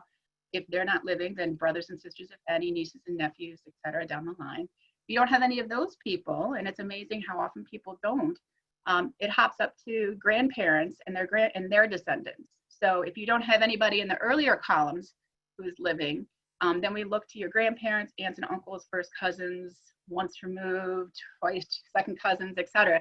You could see how it can get, it's interesting. I've seen estates and been part of administrations where people didn't have any of those nearer relations. And so we're looking at second cousins twice removed, sending out air searchers, trying to find relatives who weren't even aware that the person existed. So it's important to have a will. If you want to modify that intestate succession, for a lot of people that fits and that's fine. And so if you didn't have a will, things would still go the way you want them to, and that's an acceptable outcome. I think it's still important to have a will for those people because this shows that you considered your options and confirmed that this is how you want it to go. Also, what's important about a will, and here's some rules I'm not going to go over, don't worry. Here's what you do need to do in a will. You need to nominate who's in charge. That's a very important decision. It's an important rule. It's a conversation I have with clients a lot about what makes a good personal representative. Another term for it is executor, right? That's what it's called in other states. If you have minors or adults who are incompetent that you're in charge of, that's where you nominate a guardian. I was in a guardianship proceeding yesterday, and the judge, referenced the person's will and really relied on that in appointing the aunt as the guardian for this minor child because it showed what the parent's intent was. So that's the only way that you can nominate a guardian. If you want to make anything different from that chart that I was just showing you, if you want to make charitable bequests, if you want to leave a niece or nephew a little bit of money, or do anything, cut out your favorite brother, you would do that in a will or trust, as I'll get to. The other thing is that if you want to have money held after you die to take care of someone, you need to do that within a will and trust. There's no other way to do that. And I do want to trust because I'm running out of time, and I wanted to demystify that. There's a list in here about different considerations and things to think about. I wanted to talk about trust. Like I said earlier, this is one of the things where people have the most questions. And even people who have trust forget over time like what it is or how to use it, or may not be funding it properly. So a trust is like an entity, like what Carrie was talking about, similar to an LLC or a corporation. If you could think about it, you're setting up this box that holds things for someone's benefit. And typically, when you hear your neighbor talking about their trust, they're talking about a revocable or a living trust, where they set it up, they funded it with their own house and assets. They're the beneficiary during their lifetimes, and they're in charge of it. And then when they die, it goes to whomever they've named in that document. And what's interesting about trust is it's a way that we can move assets out of the estate. So if we're talking about not wanting to go to court, if we're trying to not go through probate, we can use a trust to move assets out of the estate, either during your lifetime or upon death, and reducing what's in the estate because it's in the trust. So it's a way to keep, it's a way to increase privacy. It's a way to provide for really smooth transition, oftentimes, if it's properly done. And in the packet, I listed out some advantages and disadvantages of doing a trust. What I want to emphasize about trust is that it's a tool. It's not appropriate for everyone. Not everyone needs it. I'll often have, a married couple come to me and they have one adult child who's competent, can manage their own money. They often will say, hey, do I need a trust? And we talk about it and decide, no, we can accomplish everything that you want just by making sure that we've got all those designated beneficiaries lined up to go directly to that child because it's appropriate. And there's other considerations. I mean, that's just one example. But just remember that a trust is a tool. It's always something that I'm screening for when I'm talking with clients and evaluating whether that's appropriate. Trust is most indicated, I feel, when there's a beneficiary who's not ready or not capable of managing assets for themselves. And that can be lots of different circumstances, of course. But a trust primarily is how we can maintain control over assets for someone else. So strings beyond the grave. But I do want to emphasize that a trust is more complex, and it needs to be maintained properly and funded properly. Otherwise, you can create more work and more expense in the end.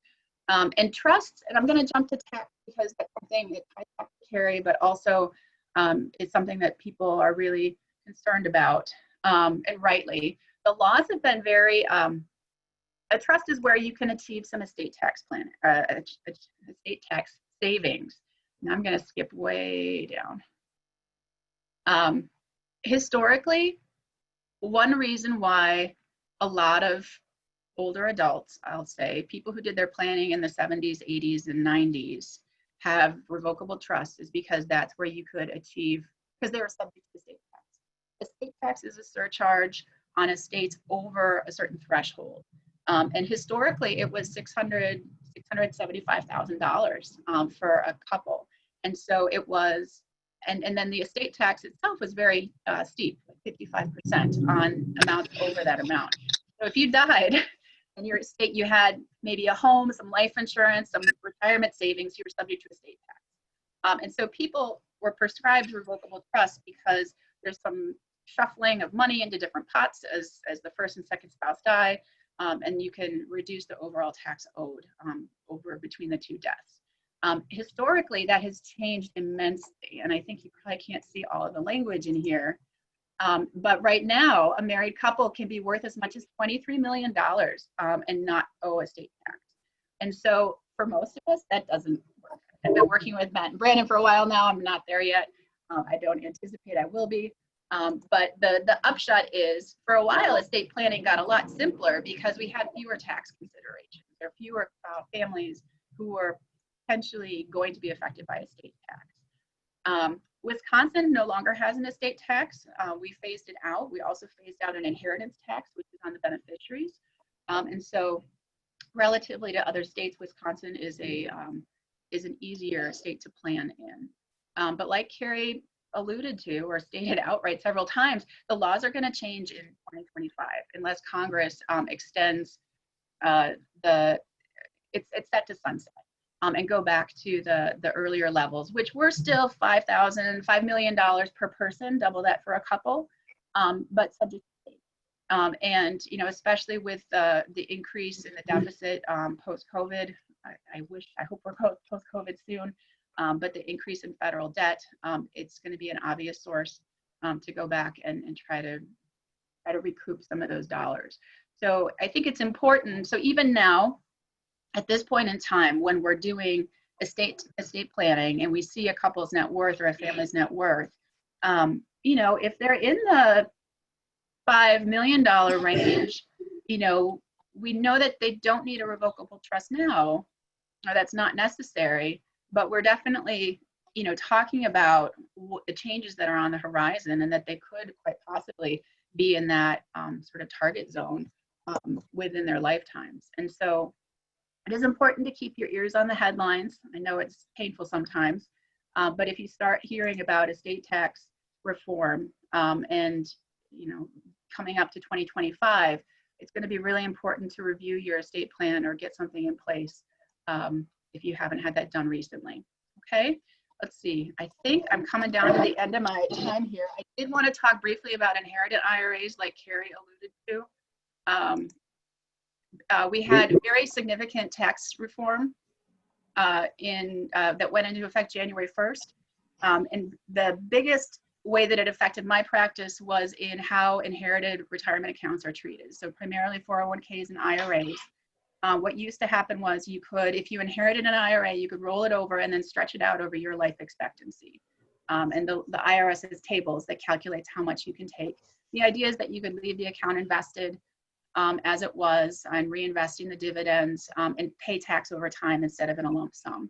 Now the rule has changed and there's lots of exceptions to this, but essentially for a non-spouse, if you inherit an IRA or 401k, you have to take it out within 10 years. And there's no longer the required minimum distributions that you take something every year. You could take it all out on December 31st on year 10, but you no longer have that life stretch. So it's changed planning quite a bit, and it's kind of thrown a wrench in the plans of a lot of people who are counting on those stretches.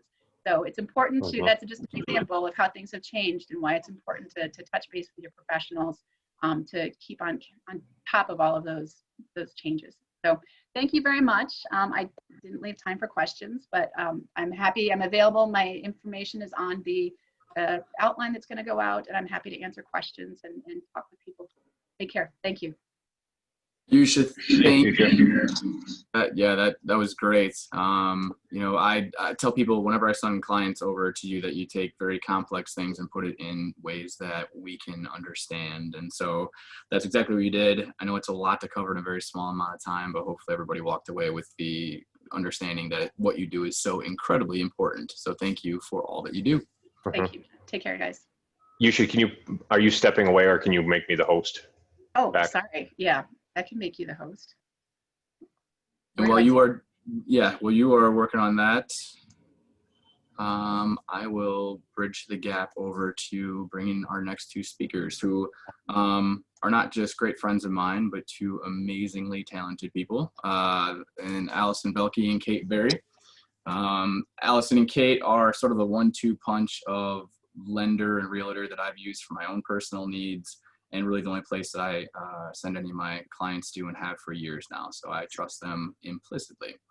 So let me tell you a little bit about them, and then I will turn over to them to talk about both, you know, the lending world and the real estate world and what might be on the horizon for that. So Allison started in the industry in early 2009, spent the majority of that time lending at Fairway Independent Mortgage Corporation. She helps clients with home purchases and refinances, and especially enjoys working with first-time home buyers and repeat clients. She's grown her business year over year, impressively about 25% year over year for the last 5. So that means she's out there hustling, doing great jobs for a lot of people, and is a proud supporting member of the Wisconsin Mortgage Bankers Association, as well as the Realtors Association of South Central Wisconsin. So outside of work, Allison enjoys spending time with her family, her husband Dan, and her 2 adorable children, as well as friends, and prefers warm weather like we all do to colder, but stays busy swimming, golfing in the summer, and cheering for the Badgers and the Packers when they're on. And so Kate, her sidekick here, has lived in Madison since 1986 and has been practicing real estate full-time since 2012. She was instrumental in my last home purchase, so thank you, Kate, for that.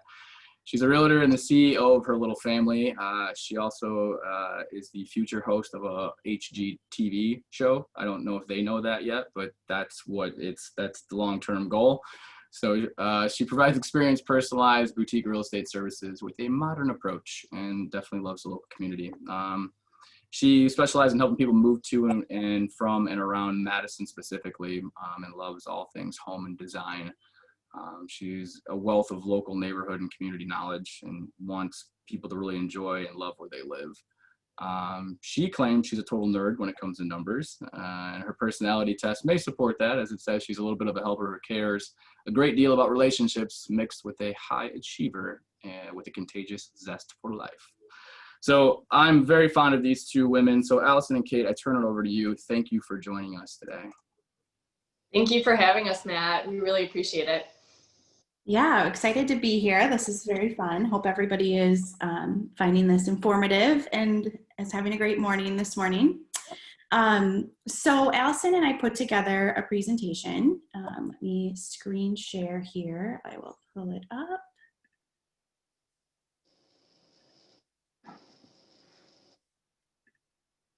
And Matt, you did a really great job of introducing us, but we have a little intro here on the presentation as well.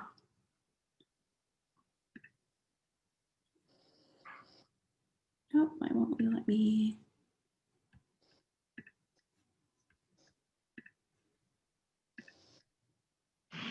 There we go. Okay, little technical difficulties there.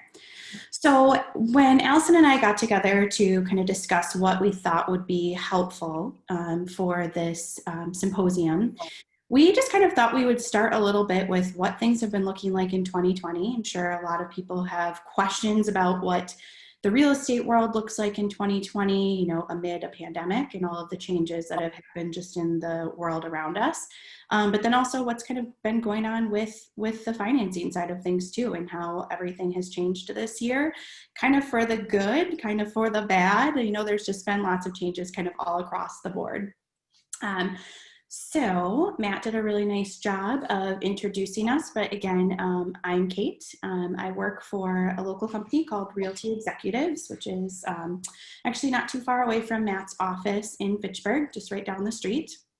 Like Matt said, I've been in the business for since 2012, but I also have kind of been in the business for my entire life. I'm fourth generation Madison resident, but also fourth generation Madison real estate professional as well. So most of my family actually came from the development side, and it wasn't until my dad came along that he was more on the residential side, did development as well. And then it just basically was inevitable that I would jump into this business. There was no avoiding it. And like I said, I've been doing this since 2012. I live in Maple Bluff with my two little girls and my husband, and I work with Allison quite a bit actually. So kind of a fun fact is we are actually go way back. We're actually friends from high school, and we both just so happened to wind up in this industry together.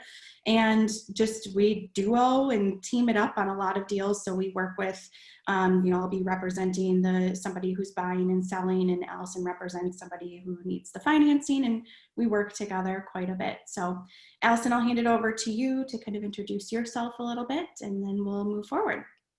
Good, thanks, Kate. Yeah, Matt did a great job introducing us, so thank you, Matt. But yeah, just I live in Oregon, so two kids, just like Kate. We have a little girl, she's in first grade, and then our son is 3, so that keeps us very busy. But yeah, I've been in the industry since 2009. Most of my time at Fairway, I was at a local bank for about 4 years, but otherwise just with Fairway. So it's a great company. I'm very, very happy there. But yeah, that's a little bit about me. And my dad also was in the industry. He was in the title insurance industry. So when you go to closing, you sit at a title company. That's where he worked, and he was in that business about 35 years before he retired. So that's what got me in this business. So kind of just like Kate said, generational thing, just keep it rolling. So yeah, send it back to you, Kate. All right. So 2020, what a ride. We have seen, you know, a lot of craziness in the world, but obviously quite a few changes in our industry. To be honest, when March rolled around and all of the shutdowns were happening, I was quite nervous about what would actually happen this year for, you know, home buying and home selling. At first, we didn't really know if we were going to be able to actually continue showing homes. We didn't know if we would have to go completely virtual, just like basically in pretty much every, you know, industry out there. There were just a lot of unknowns, but we definitely rolled with the punches, and this year wound up actually being, you know, very much on track for being a great year for real estate.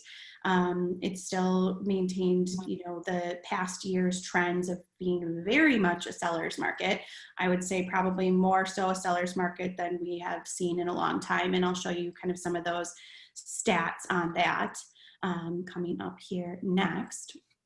So market stats. So I liked to look, and I won't touch too much on this, but I figured for kind of the audience here, you might be interested in seeing a little bit about kind of where the stats are at. So August of 2020, at the end of August, we took a look at the MLS to see how many active listings were on the market. And active meaning homes that are for sale that are not under contract yet. So they're available to be purchased. So there were 963 active listings in Dane County at the end of 2020. So just to give you a little bit of perspective, if you're not familiar with what is like a normal number of listings to have on the market. At the end of August 2015, there were 2,115 active listings on the market. And at the end of August 2013, there were 2,878 houses active on the market. So we are working with some pretty slim inventory. And what that means to someone is when we have very, very low inventory like this, I would categorize us as being in an extreme seller's market. There are a lot of buyers that are out there this year, and Allison will talk about that. Interest rates have been historically low, and so that has driven a lot of people to want to go and purchase a home because of the interest rates, but also you have a huge push with millennials right now who are renting, and nobody wants to be renting in a pandemic in an apartment building where you're in shared hallways and elevators. There's also been a huge push for people who want to have a little bit more space. I've been seeing that a lot this year, people who never really would have considered themselves living out in the country or being on acreage that are wanting to make that move. So historically, we are very, very, very low in Dane County on available listings compared to 2013, which I would say was kind of the last year that we were really feeling after the recession in our area, right when it was kind of starting to shift out of being an extreme buyer's market into a little bit more of a balanced market. And then 2015 is when I really started to see it really shift into that seller's market, where we just had way more buyers out there than we had sellers, and a lot of that competition was starting to show in the market. So some more stats here. Then there were 963 active listings in Dane County at the end of August 2020, like I mentioned. Last year, there were 1,415 active listings in Dane County at the end of 2019. So we are down 32% in 1 year on inventory. So this is the lowest inventory we have seen in Dane County since 1997. So far before I even got into the business. So a little bit of good news. There were 853 new listings put on the market in August of 2020. And last year in August of 2019, there were 833 new listings. So we did see a 2.4% increase in new listings that went up on the market as compared to last year. So I guess we'll take that silver lining a little bit. We had a few more homes to sell this August compared to last August. A little bit more on some sales trends here. So 853 sales in August of 2020. So that was the amount of homes that actually closed in 2020. And there were 832 sales in August of 2019. So there has been a little bit of an increase in homes that did sell from last year. So even amid a pandemic, people are still buying, and there has been an increase in the amount of homes that have been sold. So I just wanted to talk just a little bit before I turn it over to Allison, just kind of from my world, some suggestions that I have when it comes to planning for a sale. And I figured to kind of make it relevant to this particular host of topics that we're talking about today, I was going to touch on specific things that you can do to plan for a sale, whether that might be in the next couple of months or might be years out, whether it's for you if you're planning on downsizing, say you've been in your family home for the last 30 years, or maybe you're helping mom and dad, or another relative that is planning for a sale. So these are kind of my top 10 tips when I meet with somebody about what the process should be looking like, and kind of where you can start, and kind of start with some of these things before you formally jump into the sale process. So my number one tip is to declutter everything. No big surprise here, and I think this is especially relevant to somebody who has been in their home for a long time. So I always tell sellers that prospective buyers want to see the space in a home. They don't want to see how much stuff that you have. So it's something that you can start doing, like I said, sometimes, up to a year in advance. And there's really great resources out there right now. If you have a Netflix account, you've got Marie Kondo, and you've got the Home Edit, and all sorts of television shows actually right now that's actually a really relevant topic, especially during this pandemic, is like, what can you get rid of in your house? So I always suggest to people, start cleaning out closets, cleaning out the garage, the basement, kind of all of those obvious things, getting things organized in your cabinets and your drawers, and then cleaning up things that are cluttered, like bookshelves and whatnot. Like, just start pitching things. And when I work with people, that's something that I help them with. And I definitely do a lot of hand holding through that process, especially for people who are, have been in their home for a really long time and they just don't know where to start. So I like to get in there and get, kind of roll up my sleeves and help get a lot of the stuff out that needs to be out, furniture that's just too bulky and takes up too much of the space, and really work with people to get everything decluttered. So starting to refresh things around the home is really, really important. And you know, the most importantly, the reason why things should look fresh, obviously, is for the presentation's sake. But what I see in our market is the largest buyer pool by far are millennial home buyers. And millennial home buyers really want to see homes that are well taken care of, virtually move-in ready. Doesn't necessarily have to be the most updated home, but they definitely get a little bit freaked out when they see like things haven't been as well maintained as they need to be. So things that you can start to do well in advance to prepare, either, like I said, for yourself or for parents or a family member, is starting to refresh things around the house, whether it's a front door that needs a new coat of paint, if windows need to be washed or screens need to be replaced, if a deck needs to be stained, or mini makeovers around the house too. And this is where, like, I like to, again, work one-on-one with people to give them advice on, does it make sense to paint the cabinets and add new hardware, you know, or do like a mini refresh on the bathroom? Usually I don't go in and say, let's remodel everything, but what are some of the things that we can do that are cost effective, that are going to make your home shine in the best possible light? Speaking of light, the next one is check your lighting. That's a huge, huge thing with home sales when it comes to how they look online, how they look in person. And so that's one of the easiest ways that I will tell people that they can start to prepare for a home sale, is to check your lighting. Go around the house. If there's outdated light fixtures, it's a very inexpensive way to swap out an old dated brass light fixture and put something in that's a little bit more modern. One thing that I love to tell people to do is to put in like a smart light bulb, something that you can adjust the level of light in the house. Plus, home buyers love smart home technology. That's a big, big thing that they'll look for nowadays. Take down bulky light window treatments. You know, if you've got things that are really drab, that are covering up a lot of the windows, to take those down and just really let the light pour in. And then specifically, with bringing in lots of light, just making the home overall light too with wall colors. That's a really easy way. Right now, white is very much in, it's very much on trend. It's the easiest thing you can do. And so I'll oftentimes tell people that if they've got lots of colors happening, just to kind of neutralize everything. And if they, you know, need to paint, just to paint everything white so that it's nice and light and bright and fresh. Personalized, number 4.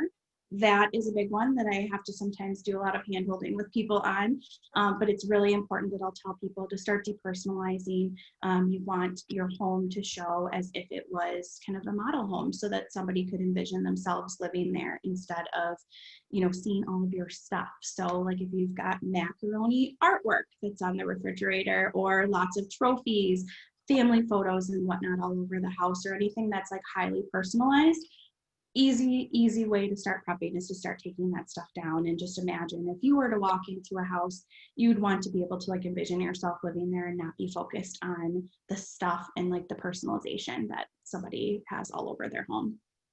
Number 5.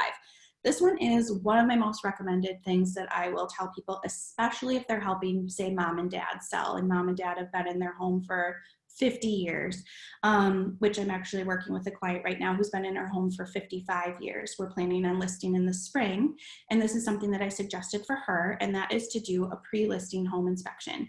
I've seen it happen more times than I can count, that somebody's been in their home for a really long time and they have no idea that they have vermiculite insulation and asbestos tile, and that their chimney is crumbling because they've never gone up there to look at it. So I like to help people and suggest that if they are thinking about selling, especially if you've been in your home for a long time, like I said, get a home inspection done. It's been a long time since you've probably had one, and it will help you find those things that can potentially mitigate some risk to you when you're selling, have less things to negotiate with the future buyer, and then just eliminate any potential headaches that you would have.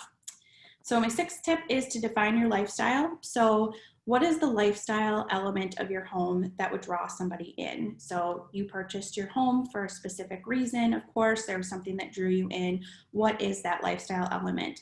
Whether it might be that you have a phenomenal view, or that you have a really great entertaining space, that sort of a thing. So start to kind of define what that lifestyle is, and that's typically going to be the focus. So like if you have just the most incredible view with a deck, and you know, that's something that was just absolutely going to set your home apart, that's where I would focus on getting that to be the perfect space. You know, and all other things, not to overwhelm yourself necessarily with all of the things that could be done, but just kind of focusing on those main things up front and making sure that those are perfect. Curb appeal, obviously that's an easy one, you know, and an obvious one too, but just making sure that things are cleaned up, weeds are cleaned up, that you have a nice fresh welcome mat and a wreath, potted plants and things like that. But just really making sure, I think the element too with the curb appeal is too, just making sure that everything is in good condition on the exterior of the home too. Rotting wood and peeling paint and things like that are going to be a big turnoff again to that main buyer pool, which tends to be millennials. And just to give you kind of an idea of that millennial buyer pool that we are seeing, it tends to be a lot of homes that are kind of under that $400,000 range. So if you are thinking that that might be where you're going to be falling with that kind of first time home buyer, millennial, young family type of a buyer, I have lots of tips and tricks to kind of take, you know, a little bit of an older, more dated home and make it shine a little bit more for that prospective buyer pool. So have a plan for when your house sells. My biggest thing that I talk to people about is, what is your plan? Where are you going? Are you going to sell and are you relocating somewhere else? Are you selling and are you purchasing something else locally? Do you need to sell in order to buy your next property, or can you leverage your assets or all of that kind of stuff? So that is where I bring in a lender. And, you know, Allison is one of the lenders that I lean on quite a bit. To bring her in and say, you know, can you start to facilitate this conversation with people so that we know what the plan is for you, so that we can list your house and get your house ready, but make sure that aligns with whatever your plan is going to be for your next steps. So number 9 is to meet with an agent. I definitely suggest starting the conversation sometimes up to a year in advance. There's no, you know, you can never start the conversation too soon, especially if you have a lot of questions about what you should be doing in the meantime to get your house prepared. So I meet with people 6 months to a year in advance quite often and start to develop the relationship and, you know, do multiple walkthroughs. I mean, I've had some clients that I've walked through their property probably 15 times. And done a lot of hands-on help getting things staged and whatnot before we actually go up on the market. So don't feel like you can't reach out to somebody until it's like 1 month before you want the sign in the yard. I think the sooner that you can reach out to somebody and start planning all of this is the better, you know, and think of a real estate agent as you would as your financial planner or your lender or your insurance person, etc. You know, you want to like be able to lean on all of those people and kind of that team. To be able to guide you towards, you know, your next move as smoothly as possible. And then number 10, just trust the process. So if you do all of this planning ahead of time, I know that there's a lot of worry and a lot of stress that can go into making these big moves, whether it's for yourself or for a family member. But, you know, when you line everything up well in advance and really kind of go through all of the things that have been prescribed to you by your agent and by your team, just trust in the process, lean on that process, and things should go, you know, as smoothly as humanly possible at that point. So those were just some of my tips for planning for a sale. I have all of these types of guides and tips and whatnot as kind of part of like my arsenal of tools and information that I provide to people. So I am happy to share. I've got everything from how to stage your home to how to get it prepared for an open house, etc. Just a whole library of tools and information on that too. So that was just a little bit. I'll turn it over to Allison so she can talk a little bit about her line, but if anybody has questions, feel free to follow up. Thanks, Kate. Good job. Yeah, I just put some bullet points together. So these are 5 of the most common questions or bullet points that people are asking about currently. So interest rates, obviously everybody knows interest rates are very, very low right now. They have been for most of 2020. We really saw, you know, a dip after the first of the year where rates were great and very low. And then sometime really end of February, early March, you know, I don't know if the fear of COVID or what necessarily kicked it off, but around that same time that COVID, you know, became a thing, that's when interest rates dropped, plummeted. These are the lowest interest rates we've ever seen in history. So a 30-year fixed right now is around 3%. A 15-year fixed is about 2.5%. What this did basically is kickstarted the market for spring. So a lot of people that were maybe on the fence with purchasing got off the fence to purchase because of interest rates where they are. You know, we typically see business pick up around March anyway, just with the spring market and timing in Wisconsin with the weather. But this year was no exception. And I think interest rates definitely had something to do with that. What it also kicked off was a huge interest in refinancing. So even clients that had just purchased the end of last year wanted to refinance to drop their rate. So we have been very busy with both purchases and refinances this year. So, you know, and people are still reaching out. What this has also caused is kind of a bottleneck for lenders. You know, if everybody that you've ever worked with wants to refinance, it just takes a little bit longer right now. So that's kind of an issue that we've run into as lenders with the abundance of people wanting, you know, or reaching out to do that. However, it's a great time to do it. So what they project for interest rates based on the experts that we listen to is that rates will stay low through 2021. What that means for low, you know, will they maybe move up to 3.5? Will they maybe move down to 2.5 for a 30-year fixed? We don't know. They won't give those necessarily projections. They just say that they will stay very low through the next year. What will happen after that? Time will tell, but I think, you know, if you haven't refinanced at this point, you own a property, now is a great time to be reaching out to a lender. My next bullet point is just increasing your credit score. You are going to get the best possible interest rate when you have great credit. Lenders look at great credit as a 740 score or higher. That qualifies you for the best interest rates that are available, and it makes a huge difference. So someone that has a 740 credit score versus someone that has a 640 credit score could mean hundreds and hundreds of dollars per month difference in their monthly payment. So it makes a big difference. Some tips on just getting or increasing your credit score and maintaining a good credit score.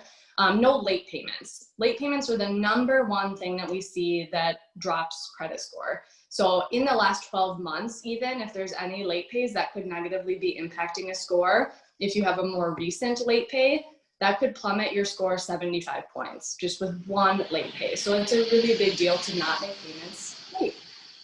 Keeping revolving credit, so credit cards, at a 40% or less amount every month. So if you have a $1,000 credit card limit, you always want to keep that balance at $400 or less, ideally, perfect world. That will help your credit. Charging things every month and paying off your credit cards helps your credit. Anytime you're going over that 40% threshold, it may hurt your credit or bring it down just slightly. So we see clients that max their credit cards every month. It happens. That they just tend to have lower scores than those that, you know, have the higher limit, that keep a lower balance and just pay them off monthly. So that's another thing you can do to help your score. Not closing credit cards. So let's say you have a credit card, we just don't use it very often. My suggestion, keep it open. It's still reporting to the credit bureaus every month. It's not late. There's no balance on it. So it shows a low amount every month. A big mistake or misconception is that you should just close those accounts. Then it's not reporting to the credit bureaus, and then you don't have good things reporting. So we as lenders typically suggest just leave them open. Keep a zero balance, that's fine. It's still reporting and helping your credit. Next bullet point, so getting equity out of your home. This would be in terms of a refinance. So there's a couple ways you can do it. You can do a cash out refinance up to 80% the value of your property. So whatever your home is appraised at or worth, you can take up to 80% or do a loan amount up to 80% of whatever that value may be. Another way to do it would be a HELOC or a home equity line of credit. So that's putting a second mortgage or second lien on your property. That will be, you know, maybe not an easier, but it will allow you to go up over 80%. Some lenders will go up to 100% the value, but most will go to 90 with a HELOC or a second mortgage. The benefit to both, there's good and bad, just depending on the situation. So it's really, you know, situational depending on the client's needs. A cash out refinance is, you know, a 30-year fixed or 20-year fixed, whatever that client needs.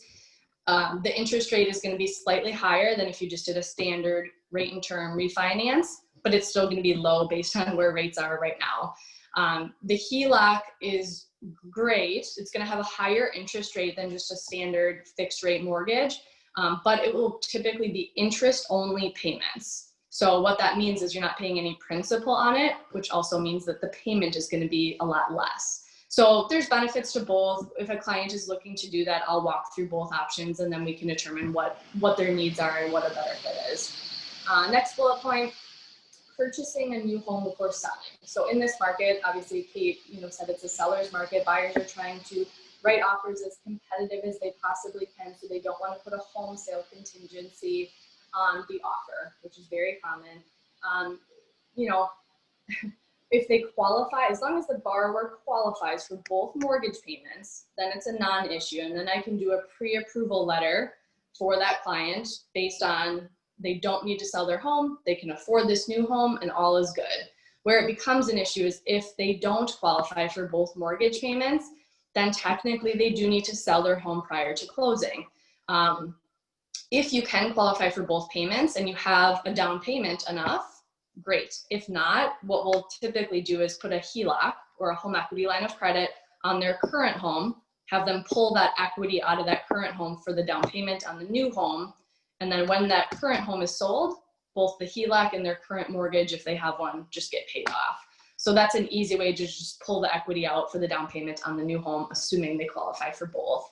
A little stipulation is, so if you have your current home listed, but it's just not sold, and the buyers purchasing the existing home provide a commitment letter that has no contingencies on it, so it's a non-contingent commitment letter, then we can exclude that current home debt off of the application altogether. So that is one little easy way to get around it where they don't need to qualify for both mortgages. Hopefully that makes sense, but if you have any questions on it, let me know. Last bullet point, using assets as income. Where we see this the most is with clients that are retired or newly retired. If they're not receiving any Social Security or pension or anything like that in terms of income, they just have a lot of assets. So there is a way to use it. It gets a little bit tricky because it's all done as a calculation based on if they're looking for a 30-year fixed rate, a 15-year, depending on the amortization. We do a calculation to take all of their assets and turn that into kind of a monthly income for the client. So depending on the situation, that is something that we can do. An easier way to do it, if the client is willing or able or wanting to go this route, is just to have them start taking or basically set up with their financial planner a withdrawal that they're going to do every month or a disbursement. And if they have a letter put together either from their accountant or financial planner stating X amount is going to be dispersed every month into my bank account, this is my income, this is my living and for my expenses, whatever that amount is on that letter, that's what we can use for income. We just need to document that they've at least received 1 month of that disbursement. So that's another way to turn assets into income in terms of qualifying for a mortgage. I think that's about all I had. One thing I was going to touch on too is reverse mortgages. That is essentially a mortgage loan that's secured by a person's property. It enables you to get the value of the home or value of the property out and typically doesn't require any monthly mortgage payments. That is a specialty program that is reserved for clients that are 62 years or older in age. So questions on that, certainly let me know. We don't do a lot of those, but it is available and it is a really good option for some people, just depending on what they're looking to do or what they're looking for. So that's all I have. Any questions, let me know. I'm always happy to talk mortgages and answer any questions in terms of purchasing, refinancing. Happy to help. Thank you too. I really appreciate that. It's really interesting to see where the market's at here in Madison and just interest rates being where they are right now. Allison, I'm sure you and Kate are staying quite busy. So thank you guys for taking time out today to share all that. Yeah, absolutely. Thanks for having us. Absolutely. Thanks, guys. So as we continue to transition and head towards the end of today's event, I do want to introduce Steve Stewart. Steve is one of our insurance specialists and specifically is our Medicare specialist here at Midwest Financial Group. And both Steve as well as Kurt will be talking here briefly on Medicare, as well as some income and income planning tips that we need to be aware of. Steve has been in the sales field for over 20 years and really enjoys working with people and developing new relationships. Here at Midwest Financial Group, Steve assists people with their healthcare needs by first discussing what they are looking for and helping them to understand the options and coverages that are available. With individuals entering Medicare, his focus is to help individuals understand what is covered by original Medicare and then how Medicare plans from insurance companies work with original Medicare. For people not eligible for Medicare, he helps people navigate the healthcare marketplace or enroll with a health insurance carrier that will meet their needs and budget. Steve grew up in Waunakee, Wisconsin, and joined the Army after high school. He was stationed in Germany for a year and a half and enjoyed being able to travel to different countries in Europe and downhill ski in the Alps. Steve was blessed in his first marriage with 2 daughters, and he recently remarried to his lovely wife, Joan. Together, they now have 7 kids and their spouses and 5 grandchildren. Steve and his wife are looking forward to another grandchild in October of this year. He enjoys playing golf, bike riding on the state trails, and traveling with his wife, friends, and family. So with that, I turn things over to Steve. Thank you very much, Brandon, and thank everybody for joining us today. What I'm going to be talking about is Medicare. Where to start is signing up for Medicare. So as we go through today, we'll look at different aspects of signing up for Medicare and when you do it. So of course, if you are over 65 or turning 65 in the next 6 months, not receiving benefits from Social Security, you need to sign up for Medicare Part A, which is your hospital insurance, and Medicare Part B, which is the medical coverage.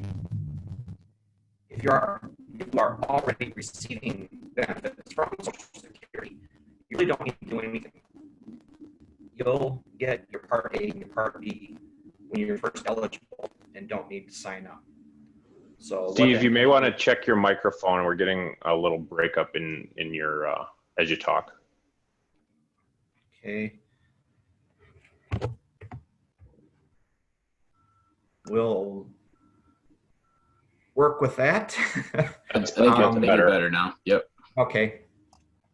As far as if you're already receiving Social Security, your Medicare red, white, and blue card will come to you automatically about 3 to 4 months prior to your 65th birth month. Next slide.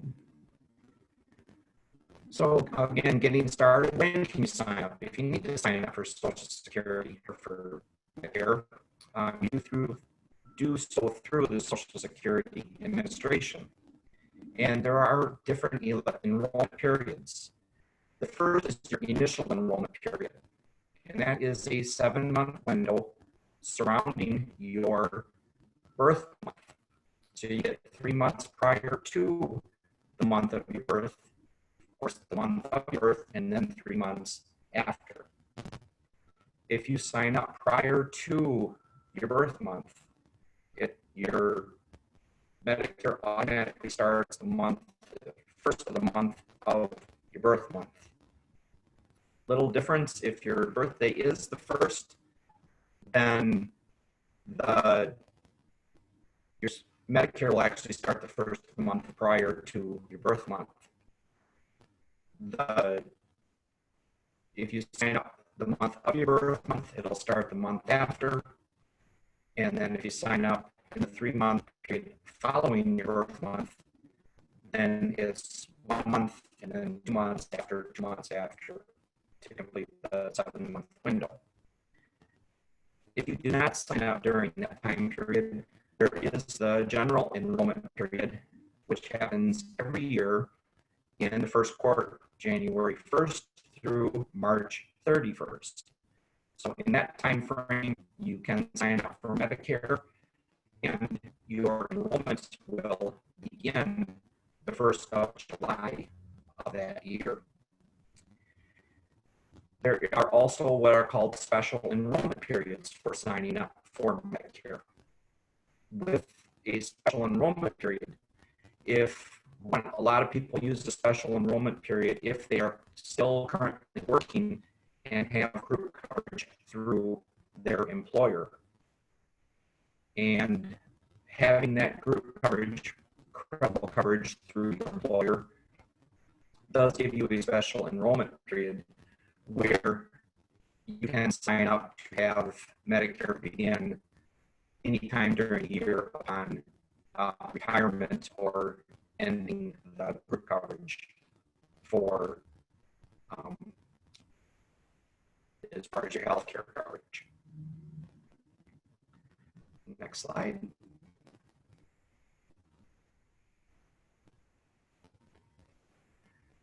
So as I mentioned, if you're working and covered under your employer group coverage, you may delay enrolling in Medicare Part A and or Part B, depending on the size of your employer. So if your employer has fewer than 20 employees, you should sign up for Medicare Part A and Part B when you're first eligible. If your employer has 20 or more employees, ask your benefits manager whether the group health plan coverage meets the Medicare coverage level as defined by the IRS. That is, again, what is considered credible coverage, meaning that the coverage from the group plan is at least good as Medicare coverage. So you do need to be careful, especially if you are on a high deductible health plan through your group coverage. And if you're working, here we go, delayed enrollment, covered that one. How to delay enrollment. If you're receiving Social Security payments, you can delay enrollment just by sending back and declining Part B coverage on send back your Medicare card and decline the Part B coverage. With Medicare Part A, people earn, and there is no premium for Part A. You earn that by working 10 years, or what the Center for Medicare calls 40 quarters. So there would be no premium for those people that qualify under that. Part B does have a Part B premium that you pay monthly.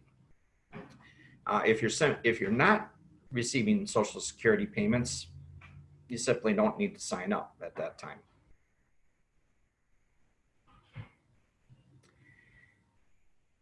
If you have group coverage and you're ending that and want to go on COBRA through that plan, even if you do elect to take COBRA, you still need to sign up for Medicare Part A and Part B during the 8-month special enrollment period.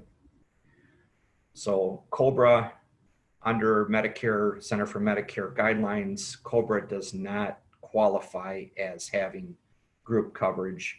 So you do need to sign up for Medicare Part A and B if you are electing to take COBRA coverage from your former employer. Next. Questions? I'm here to help. I am here to help people for Medicare questions. Also Marketplace. So if you have husband, wife, spouses, and one of them is going on Medicare, the other one would be losing coverage from not having the group coverage any longer, I can work and help you both with covering the person going on Medicare, also the person needing individual coverage through the Marketplace plan. Of course, with Medicare, there's different options available. This is just the beginning of the discussion. From there, we would talk more about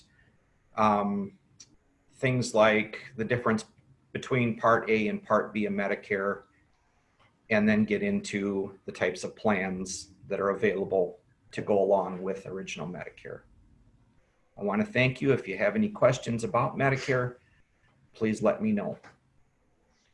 Thanks a lot, Steve. As we all know, Medicare is one of those things that seems like it should be fairly straightforward and fairly simple, but is another one of those places where having that trusted professional and having that expert in the field really makes a difference to make sure that you find that best fit for you, and then reviewing each year to make sure that it continues to be the best option.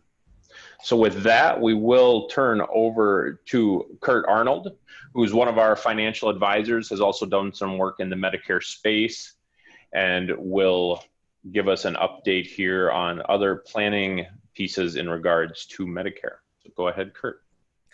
Thank you, Brandon.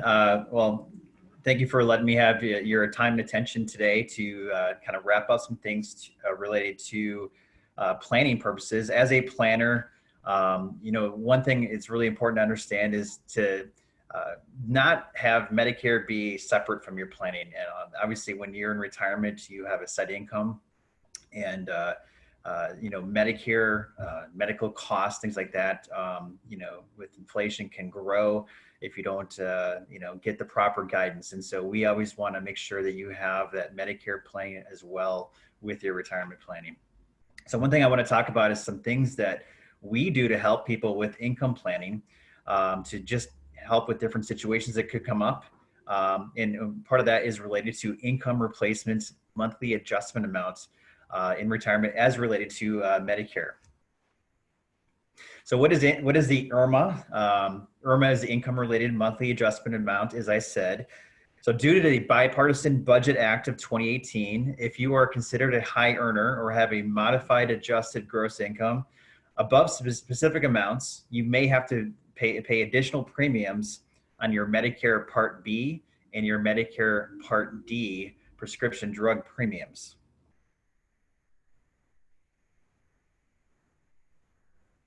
So here's a graphic that shows how that kind of looks. This is for the 2020 amounts. So the 2021 amounts probably will not be available probably for another month and a half yet. But just to give you an example of how that's calculated, on the left-hand side, you see how you file your taxes. The first section is if you're single. And then if you look down in the middle there, married, filed jointly. And then of course, married, filed separately. And then it shows what your modified adjusted gross income would be. And then if there is an adjustment. So if you're single and you make more than $87,000, then you may have an adjustment on top of your normal Part B premium. Part B premium for 2020 is $144.60. And of course, that again is something that will probably change in 2021. But on this particular situation, you can see $144.60 is your base. And then on that, if you're above that income limit, you may have an additional $57.80 on top of your Part B premium. Your prescription drug coverage, that's going to kind of depend on which drug plan you end up choosing. It is required that you have valid drug coverage. So whatever plan you pick, if you have that income limit, again, that could be an additional adjustment on top of that. And of course, going down the graphic, which I won't get into too many details, you can see if you file jointly, what that could be. So, you know, you might say, well, I don't, you know, I'm in retirement. I don't know if that's going to happen. But those are some things that could impact your plan potentially if for some reason your income would get above that limit.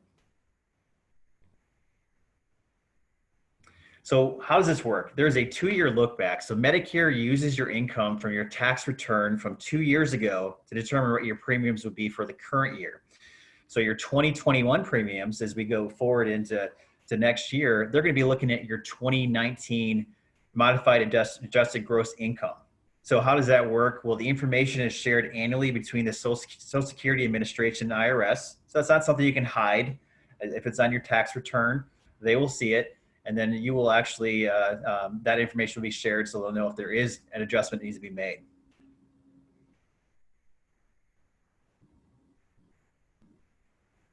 So why is it important to have a financial planner involved with your Medicare?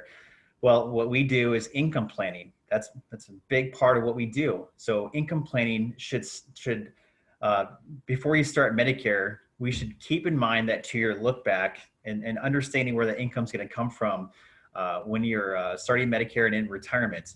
So if you anticipate future income coming from a lump sum, such as selling a business, cashing out stock, we actually had a client this week that's going to receive an inheritance. And so this is going to be something that will impact them for a few years. So it's something that you really need to be planning on several years prior to starting Medicare. So it's not something you just kind of get to Medicare and go, oh, I got to go start that. It's something you really got to be planning for it. And that's why you need to have trusted advisors to help, understand Medicare along with your retirement plan. So again, once you sign up for Medicare, you're going to receive a notice letter from Social Security toward the end of each year with what your premium amounts will be for the next year. Again, you won't receive that for a little bit yet if you are enrolled. And there's some specific instances when we can help you file an appeal to have your IRMA adjusted. So for example, let's say you just recently stopped working, got married, had divorce, death of a spouse, things like that. Those are things that could impact what your income would be. And then we could help you file appeal to have that IRMA adjusted for you. Another thing that's going to be important with income planning while we're talking about that is Social Security. So if you have substantial income in addition to your Social Security benefits, such as wages, and of course, Wisconsin, a lot of people on a state pension, self-employment income, interest on your investments, tax-free bond income, dividends, any other taxable income that could be reported on your tax return, you may have to pay federal taxes on your Social Security benefits.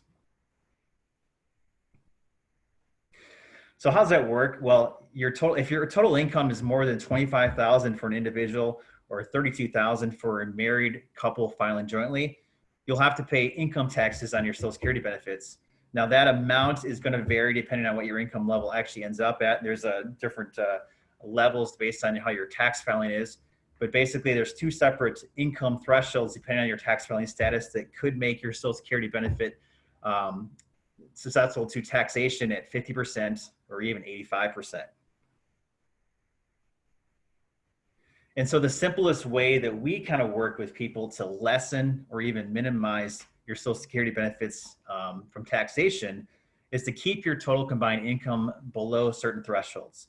Obviously, we want to understand what your income need is in retirement, but we also want to make sure that we're, doing things efficiently. So at Midwest Financial Group, we are fiduciary planners, and we believe our clients deserve a financial plan to help them guide through their finances.